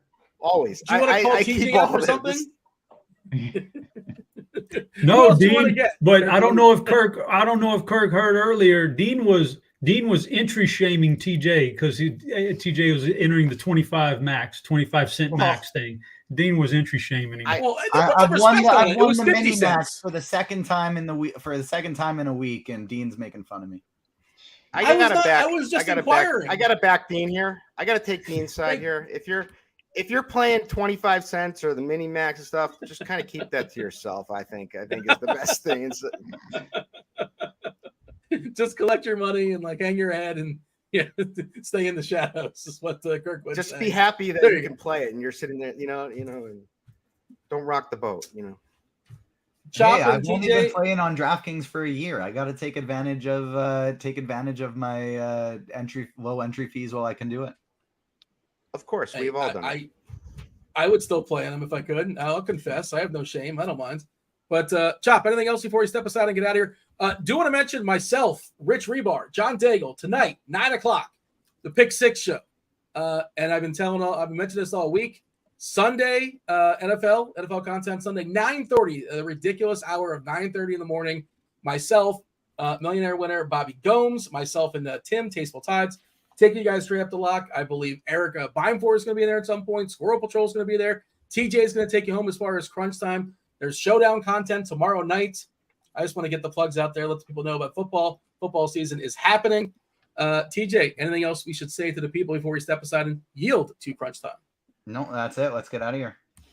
That was Chop. That was TJ. I was Dean. It's the Fanduel sponsor, Crunch Time. It's starting now. Kevin Roth, take it away. Let's do it. Good stuff as always. Welcome to it, ladies and gents. This is indeed Crunch Time, sponsored by Fanduel, as Dean mentioned. Bringing on two of the sharpest minds in the biz. We got my guy Dave Poptic, aka Cheeseisgood. What up, Cheese? Not too much.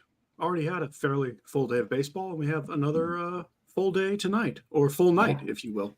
That is a day. Depending on how words work. A day tonight is tonight, indeed. Happy to have you here. Help us walk through what we got going on.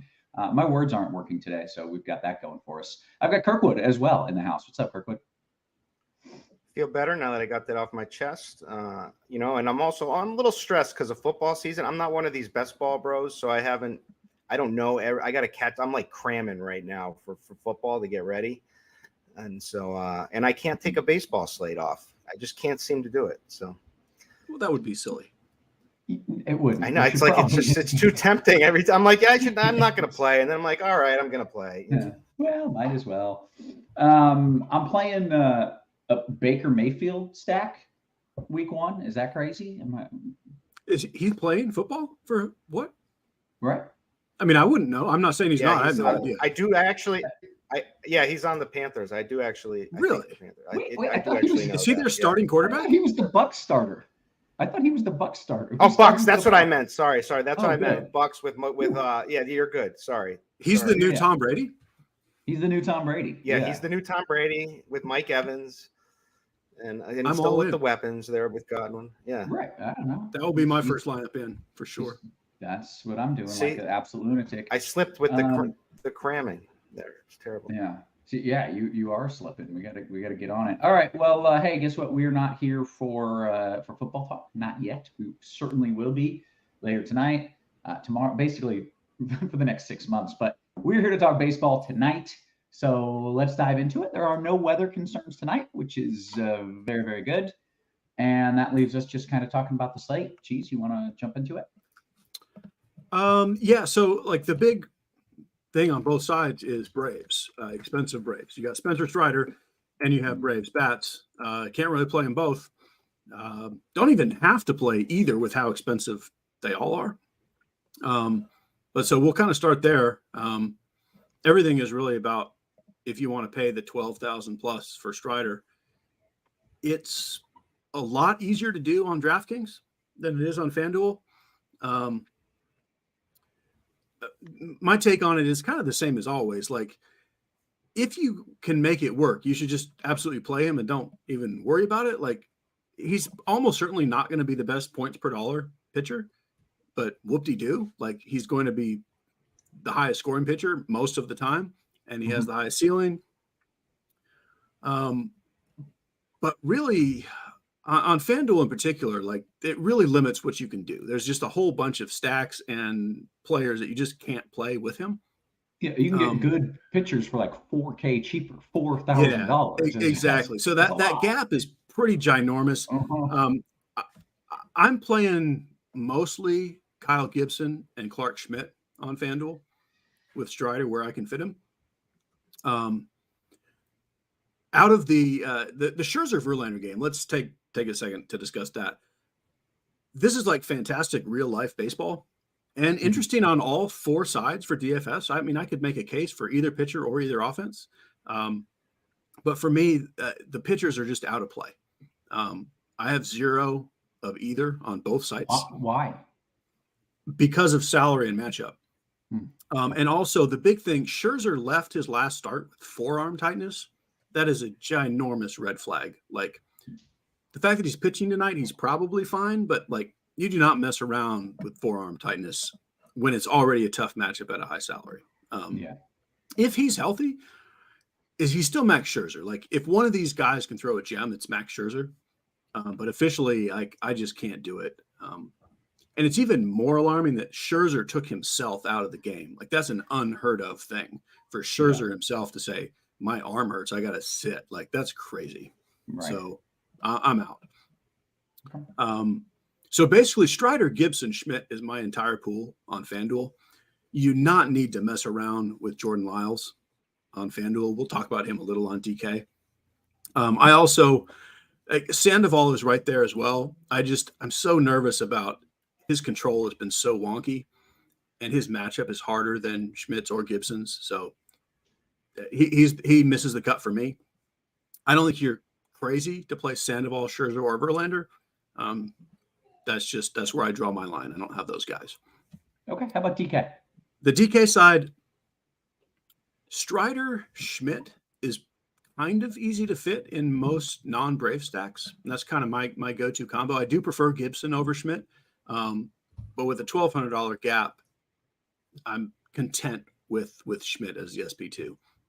I also have plenty of lineups where I just didn't play Strider and went something like Gibson, Schmidt, or down to just complete nonsense Jordan Lyles.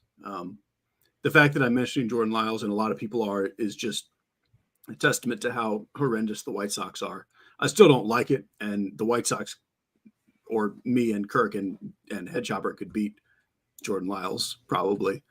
If I get on, I'm definitely stealing. But as far as if you need a cheap pitcher last night, yeah, you should have. He would have stayed in the game at least. Lyles is the only guy below 7K that I'm personally playing. But please don't take this to mean that I like him, because I don't. It's just a salary thing, and I would rather play Gibson, Schmidt than play Lyles just if it's Strider. Yeah. Okay. Any other names you want to throw out there? Not a one. No. Okay. Well, then we're gonna bring in my guy Kirk. What's the game plan here for tournaments? How you working these pitchers? Yeah. So, as you know, typically I always say, okay, how do I fit the Braves in? And I'm just gonna make an announcement tonight. I am not fitting the Braves in. Okay. I'm on the Spencer Strider side. So when I look at a guy who just is the #1 DFS pitcher and he has massive K percentage, there's really nobody that can even hang with him except Scherzer when he's in a good matchup and, you know, pitching like Max Scherzer. But like Dave said, you know, taking yourself out of the game for him is it's such a huge red flag, because he he fights managers that come out there to try to take him out at like 105 pitches and things like that. So he's like the ultimate competitor. So that is scary. And I just don't see any. And plus, it's Houston. So even forget all that stuff. Even if he's 100%, Houston doesn't strike out. So it's just, I just don't see anybody really being, if Strider has one of his good games, I just don't see anyone that can even come close. Now, if he has a bad game, it's St. Louis isn't the best matchup. It's bad weather, it's really good hitting weather. So obviously things could happen, and he could have just a mediocre or a below average game. And then that's when everything breaks out, and it's probably not the time to play him. But I just want to be there. And I want to take those points, like those guaranteed points, and jump out and just say, everyone else come catch me. That's the way I'm approaching it. Okay. All right. Any other names you want to throw out? I mean, surely you're not just playing one pitcher. I mean, there aren't any. The only one I could throw out for fun would be Jose Jenkins Butto, the cousin of Butto Jenkins. I was curious if Butto's going to be in the chat or if he's already warming up. Yeah. Yeah. I think he's out there supporting his cousin, or is where I think he's at the game. Yeah. Yeah. So, but there just really isn't a lot. Like the fact that Dave is contemplating Jordan Lyles is just shows you the kind of slate. I mean, this is a guy with a 16% strikeout rate who gives up bombs, left and right, and so we're grasping at straws for any kind of pitcher plays. Okay. That's fair. Well, let's talk stacks then. And if you are spending up at pitcher, you got to get a little bit creative here with the stacks. I assume you're not playing Atlanta. So where are you going? The stacks I like. So, I mean, I like the Mets like everyone else, and it's not great. I don't feel great about it since they just went off yesterday. And they were chalk already then. They're going to be chalk again today, but it's Washington. It's in a great hitting environment, great hitting weather, hot and humid out there. And it's Jonah Don, and then a bullpen that gives up a lot of home runs. So I like the Mets. I have some ways to kind of be a little bit different. Like Jeff McNeil is one guy who has a good lineup playing second base. But, yesterday, if you're in a great hitting spot and that you're batting third or fourth or fifth or second, and you go up there and you sacrifice bunt for your team, I don't want you on I don't want to waste that kind of money on you. So I'm going to play different. I'm going to play a Met stack, but not play McNeil. I'm going to use someone else different at second. I also like the Yankees a lot. It's great hitting weather. Manning is probably underrated from a pitching perspective, but it's in Yankee Stadium. It's hot. It's humid. It's a good matchup for some of their left-handed bats like Dominguez, who I like a lot, and who happens to be a Dean's Dong, and he was also a Juggalo bomb. So I'm going to stand with him and play him. You hope Dean did. Dean's been on fire lately, so that's actually a good. I don't know what happened. Hell froze over, but he is no longer the mush, at least for the Dean's Dongs as of late. Yeah. Okay. Pains me to say that too. Really pains me. I know to say it's tough. It's tough to admit that, but all right, good job, Dean. But I feel like Baltimore is probably the high upside. Like there is no sneaky stack tonight. I mean, maybe the White Sox or Royals, but I like Baltimore a lot. Also against Sandoval, and just he's so wild, and if they get into that bullpen, and plus they just have a high upside lineup in general anyway, and they're kind of going to be lower in ownership, so they're kind of my sneaky way. Okay, very good. Cheese, I want to bring you in here and talk about some of your stacks. Is there a chalky stack, or people not being able to get up to, say, the Braves? Yeah, I think there's not really a chalky stack other than kind of like a Mets mini stack is chalky. I think Alonso, Nimmo, Lindor is maybe kind of chalky. But because of the Braves pricing, that will stop the Braves from qualifying as chalky. I definitely like the Mets the best for the salary. But kind of like Kirk was saying, if anything's chalk, it's probably the Mets because they're just so much cheaper than the Braves. I'm also on board with Baltimore to get kind of sneaky. And then to get really sneaky, Houston. Just, again, going back to this Max Scherzer thing. I mean, I wouldn't. I don't expect it, but I wouldn't be stunned if he comes out and throws 5 pitches and is done for the year. Right. So I definitely thrown some kind of just in case Houston stacks out there. Plus, they're just really great. They can hit a couple home runs off Scherzer and then beat up on the bullpen anyway. Gotcha. Holy Okay. Altuve. Altuve is just on God, another level yeah. right now. Yeah. I don't know how he does it. Last night to He's being the like smallest Altuve. little person, and he just I was this close to saying like Altuve's on fire lately. I think he's gonna go yard, and then I didn't, and then he went yard 3 times in the first 3 innings. That would have been a snippet. That would have been you'd be all over Twitter. Right? I would have been really. We wouldn't even have to be here. It would just be your show now. That's right. Yeah. Okay, let's go around the horn. We'll do some position by position. We got to give some home run calls. We got to take some questions as well. But Cheese, why don't you start us off with some catcher talk? And you know what? I haven't mentioned the most important thing. This show is sponsored by FanDuel. Make sure you're signing up for the FanDuel Sportsbook for an illegal sports betting state. Take advantage of their awesome bonus offer. New customers bet $5, get $200 in bonus bets. Plus, you get $100 off NFL Sunday ticket. Terms and conditions do apply. Make sure you're doing that. Shout out to our sponsor, FanDuel. Hit them with a little thumbs up. That's all I got, Cheese. Yep, good job. Thank you. I think catcher is a place to go cheap for the most part. Austin Wells for 2,500 on. It's mostly just a DK thing on. Like on FanDuel, I've got Rutschman in Baltimore stacks and Garver in a couple Texas stacks, but basically, yeah, I think you go cheap. You play or go down all the way down to Omar Narvaez. Spend your money elsewhere. For the most part, Wells, Narvaez, maybe Freddie Fermin, where I have a little more money. Okay, Kirkwood. Yeah, I'm playing Austin Wells as my top choice just because it's salary related. Batting 6th, the lefty bat. Manning is much more susceptible to left-handed batters. Plus, you get the short porch in Yankee Stadium, and he came in swinging a hot bat from AAA where he hit like 6 homers in his last 13 games. So he's got some pop. He has a tiny bit of speed too.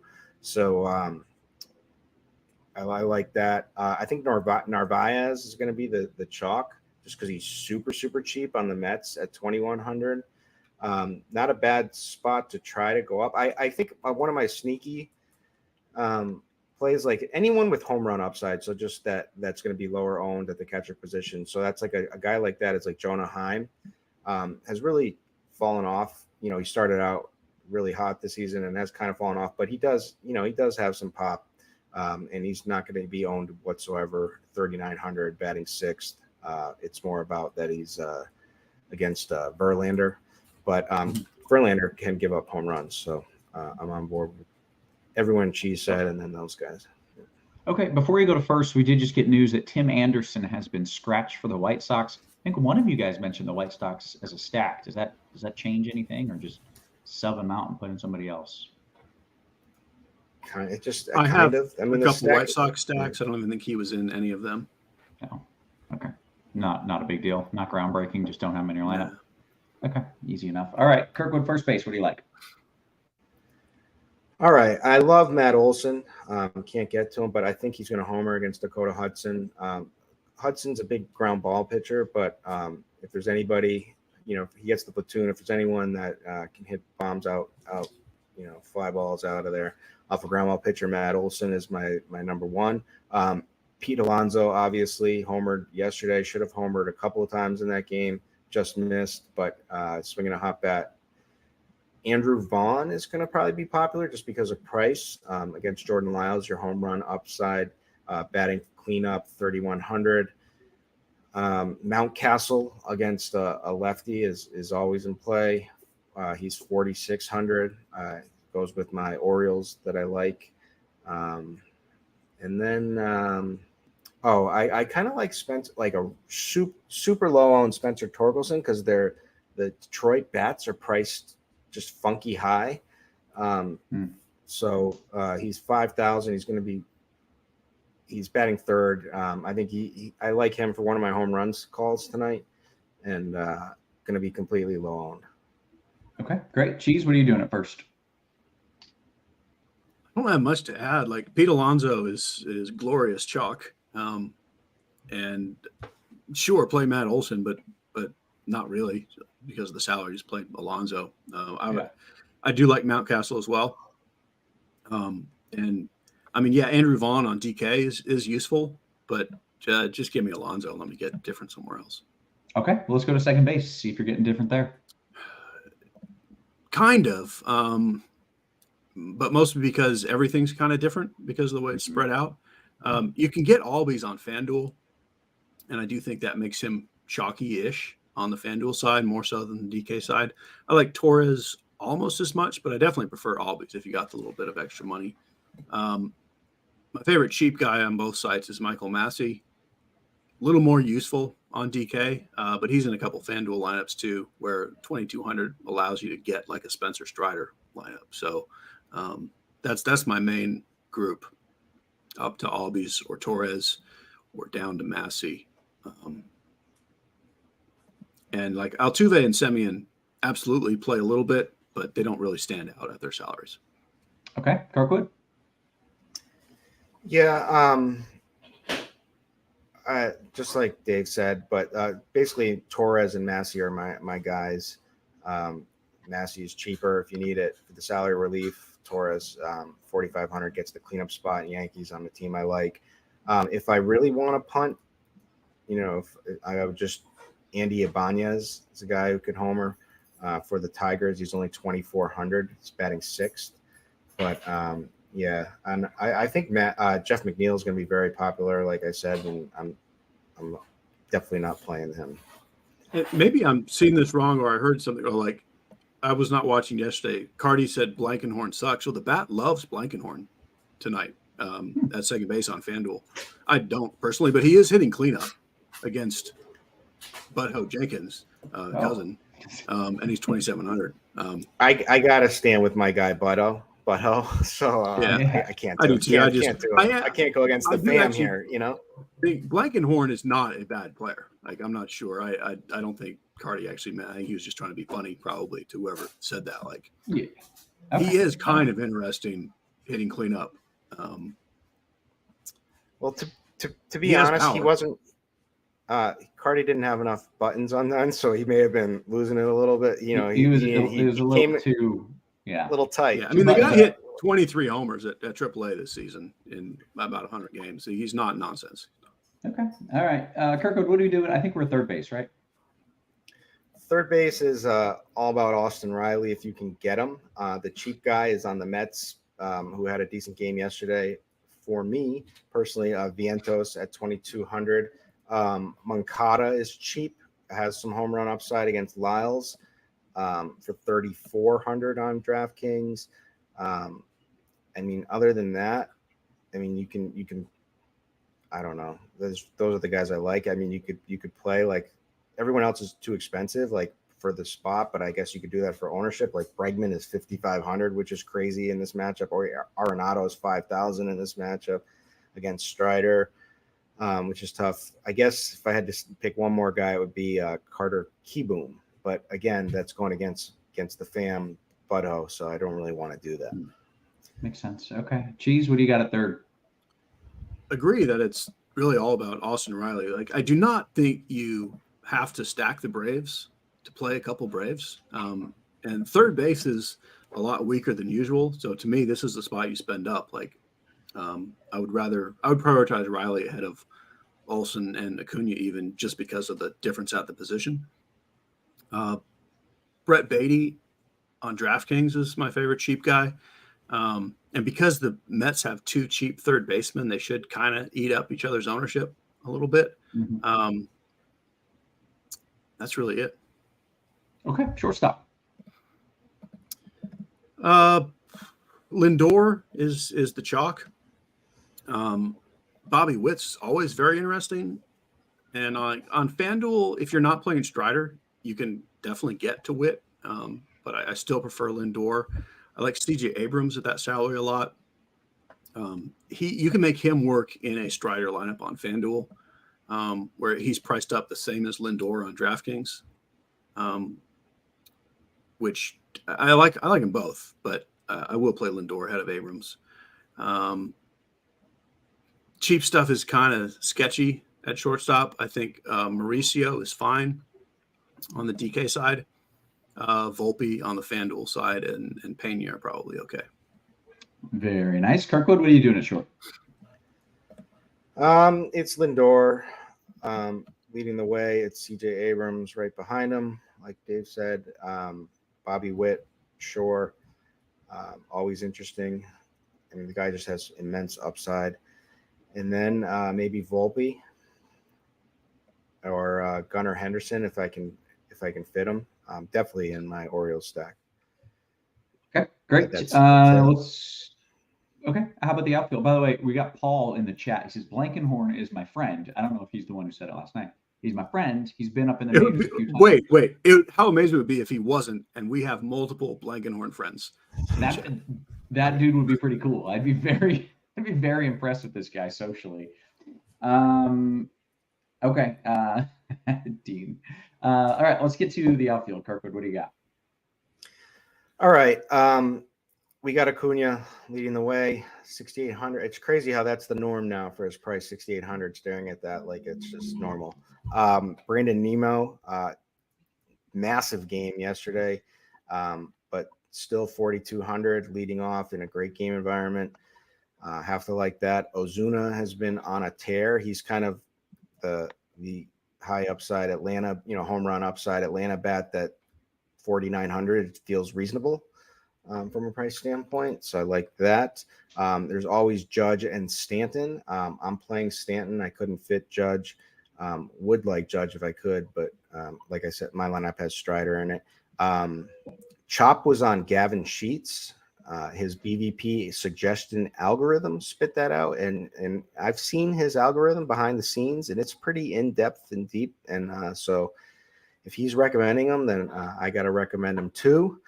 And then Jordan Alvarez, I really like. Like if instead of playing Acuna, if you're paying up for someone, I think he's gonna homer off Scherzer, and so at 6K, he's gonna be very low owned because it's tough to get him in here tonight. But I like that.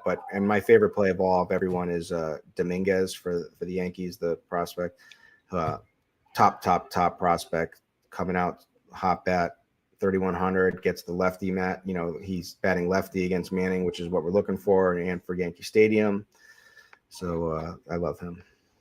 Okay, very good. Cheese, what are you doing in the outfield?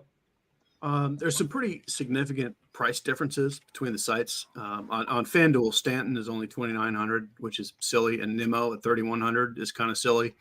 So I think those guys are like obvious sort of cash game plays and optimal plays that I'm not even going to worry about the ownership. I'm just mostly playing them.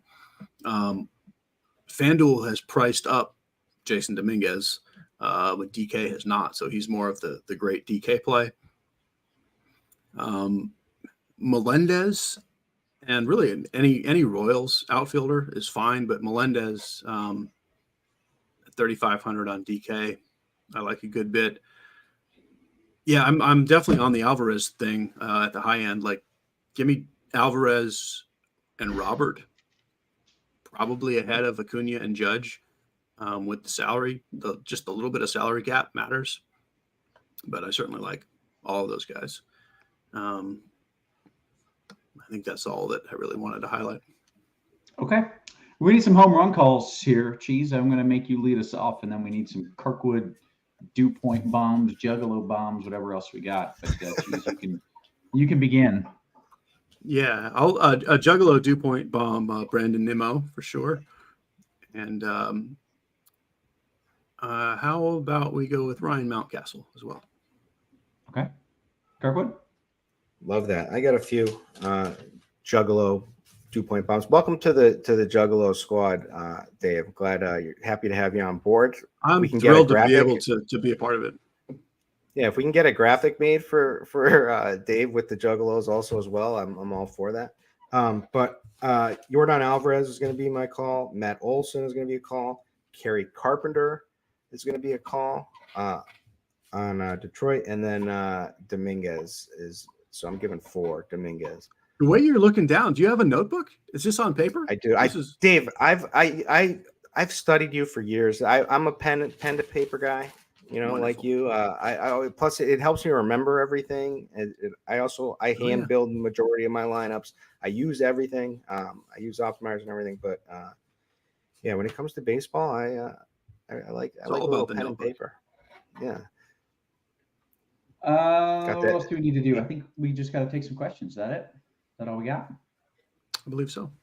Yeah. Okay. We got 13, 14 minutes to take some QQs. I probably have a promo read I can go through. Like, hey, did you guys know NFL's here? Sign up for RotoGrinders for the premium NFL subscription. You can get access to everything we have to offer, a special discounted rate available only to those without a RotoGrinders subscription. Full season subscription, $50 off, limited time price of $375. That ends, I do believe, tomorrow. So get in on it, make it happen. Oh, it's been extended for one more week, so you got one more week to make that happen. Make sure you're making that work. The OMG father says, hey Roth, what is the best game weather-wise? I will get back to you on that. In the meantime, let me ask the guys some questions here. DKGPP Cheese, Meneses Abrams or Alonzo Lindor, aka is the ownership discount enough to make up for that loss in projection? I would just play Alonzo Lindor. Yeah. Okay. My favorite, gosh, it's just really good hitting spots. New York and Washington are both really solid, I think, just at a quick glance. Let's see what else we got here. Someone said, hey, could we go over the cash pitchers? Colin says the cash pitchers on DK. Cheese, if you had to pick two pitchers on DK. Strider and either Gibson or Schmidt.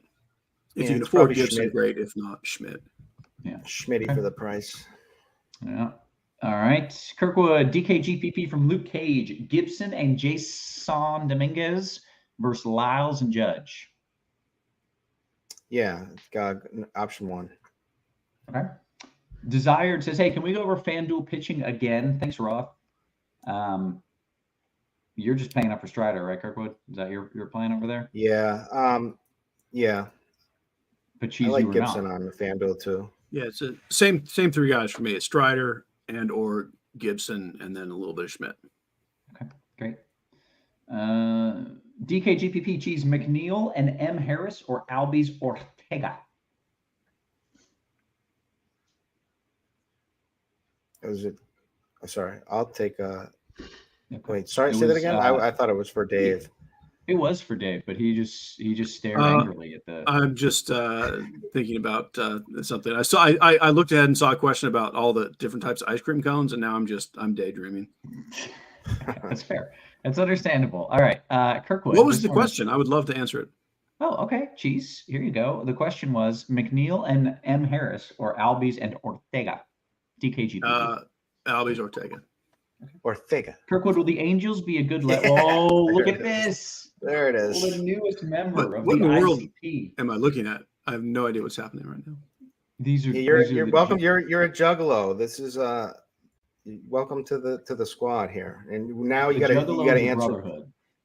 You got to say. Can we do our face like that for the next one? That would be great. We can. It's just a little tough. Please do. Kirkwood, have you ever juggaloed your face with the makeup? I know that you were a juggalo. Of course. At the I go to we have a big event every year, with the gathering of the juggalos, and you have to do it there. You're making it like less believable, but really you have done this, right? Like I truly believe that you've done this. No doubt. Absolutely. Before I grew up. So Cheese, it's a brotherhood, man. It's a brotherhood. It is a brotherhood. That's the Insane Clown Posse, Cheese. And if you are a member, you are a juggalo. Okay. You are now. Great. I am now a member. So you are a member of the Insane Clown Posse. All right. Cheese, in a 3-entry max, is it unwise to not have a Brave stack or no Brave stack at all? Is it unwise to not have a Brave stack or no Brave stack at all? I feel like that was the same question. Yeah. Phrased weirdly, but I understand the question. I'm okay not having a Brave stack in 3 max. Okay. Snowfighter, most important question of the day, Cheese. Ice cream cone, sugar cone, pretzel cone, waffle cone, custard cone, which cone do you do with your ice cream? I'm not sure that I know what a custard cone is, but I'm I've never heard intrigued. of it. Yeah. But waffle cone is my go-to. Yeah, Waffle that's the cones chalk, is right? it. Yeah. Yeah.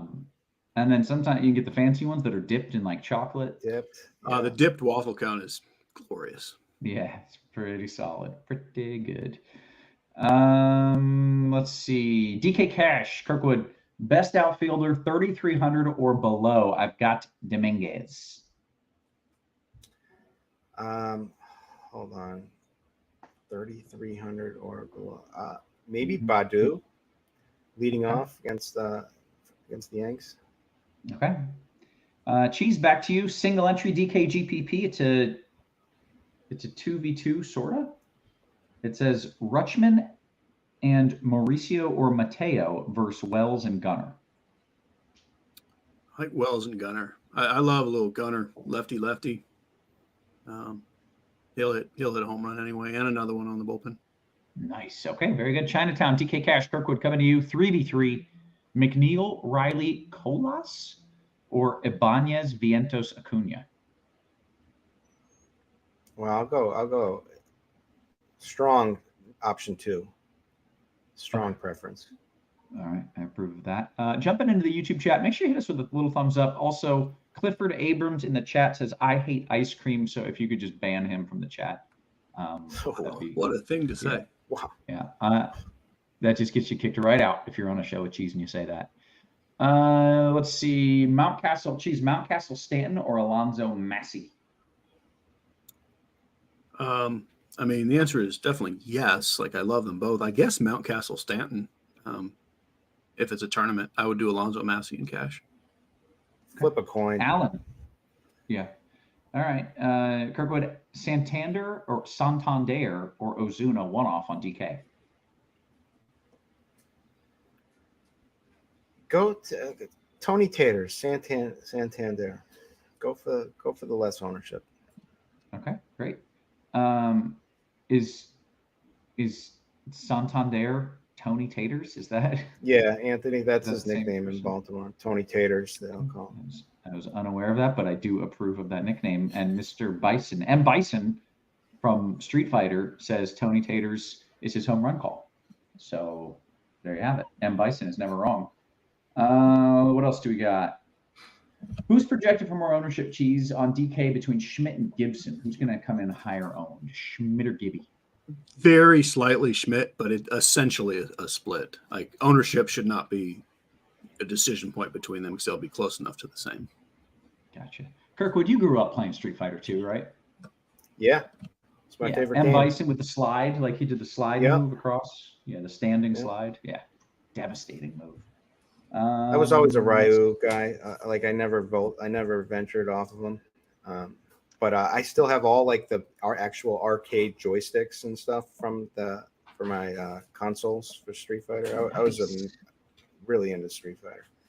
Yeah, I randomly went to one of those arcades that's like back in, they're like barcades. You get drinks and stuff, and I was just crushing people in Street Fighter still, like 30 years later, just destroying them. It was a blast. I was a gamer for like Nintendo. Like, I did like one of those Nintendo Power thing. Like in Hartford, Connecticut, I lost in the final round. We would have got a trip out to Seattle, Washington for the finals, and I lost. It was so heartbreaking. Did they have the tournament in like Blockbuster Video? Was that a thing? Because I feel like ours was in this was in the Hartford Civic Center in like a huge. Okay. Yeah. Pretty cool. I definitely tried competing, but I failed. But I did not know you were an old school gamer. I approve this. All right, let's see what else we got here.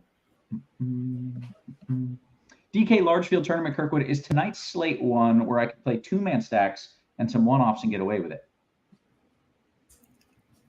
I mean, I mean, you can. So Chop likes to do on these smaller slates just organically. If you like you can absolutely, if you like the plays and you like the overall lineup, like obviously if you just all you got to do is pick out a home run at every spot and you're going to win. But it's pretty hard to do.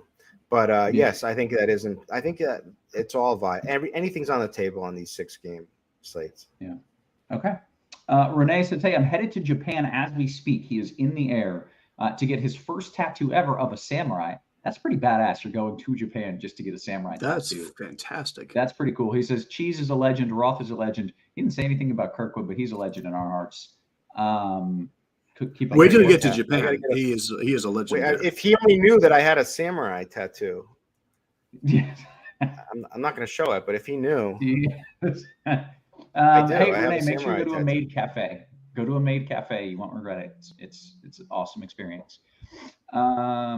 Which player is going to hit 2 bombs? Cheese. Who's going to hit 2 bombs? Pete Alonso. Okay.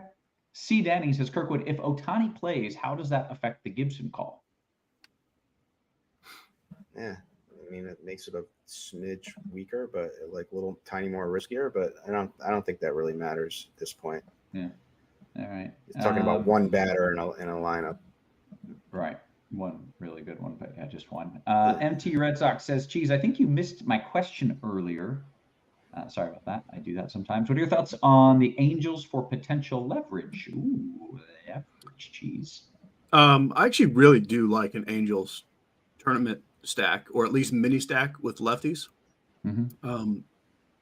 Gibson is not amazing. I mean, he's been absolutely shelled like 2 of his last 4 starts. It's like he's only a play because it's a weak pitching slate outside of Strider. It's not because Gibson's amazing. So yeah, I'm on board with that. Okay, great. What else do we got here? DK single entry. Cheese Fanduel Cash 3v3. Strider, Furman, Massey, Gibson, Alonso, Judge. I would just get Strider in there, cash. Okay. Kirkwood, DK single entry from Steve O. You want Sandoval or Schmidt straight up? Schmidt. Okay, back to you. Andrew Martinez in the YouTube chat says Sosa or Massey in a DK GPP, Kirkwood. I mean, Massey's the better play. He's going to be more. Yeah, just Massey.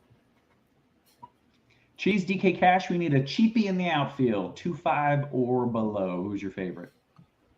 2.5. There's actually some choices. I would probably play Ortega just because I like the Mets enough better than the other teams. Okay. M. Bison says, apparently the Angels, I saw this, used a body double for Ohtani in their team picture. I don't know if he was getting treatment or what, but they just used a generic white dude and put him in an Ohtani jersey. That was actually me. Yeah, I was definitely in that picture. It was so random that they would do that, but I did think that was pretty funny. Best available cheap pitcher on DK, Cheese. The cheapest you would go. Well, I mean, I do have a little bit of Jordan Lyles, but Schmidt is $1,000 more and the far better play. Okay. All right. Well, we're basically at lock, so I'm going to take this post lock. Oh, well, here's one that's not. Seager has very good BVP versus Verlander. Please tell me how to win so my parents are proud of me again.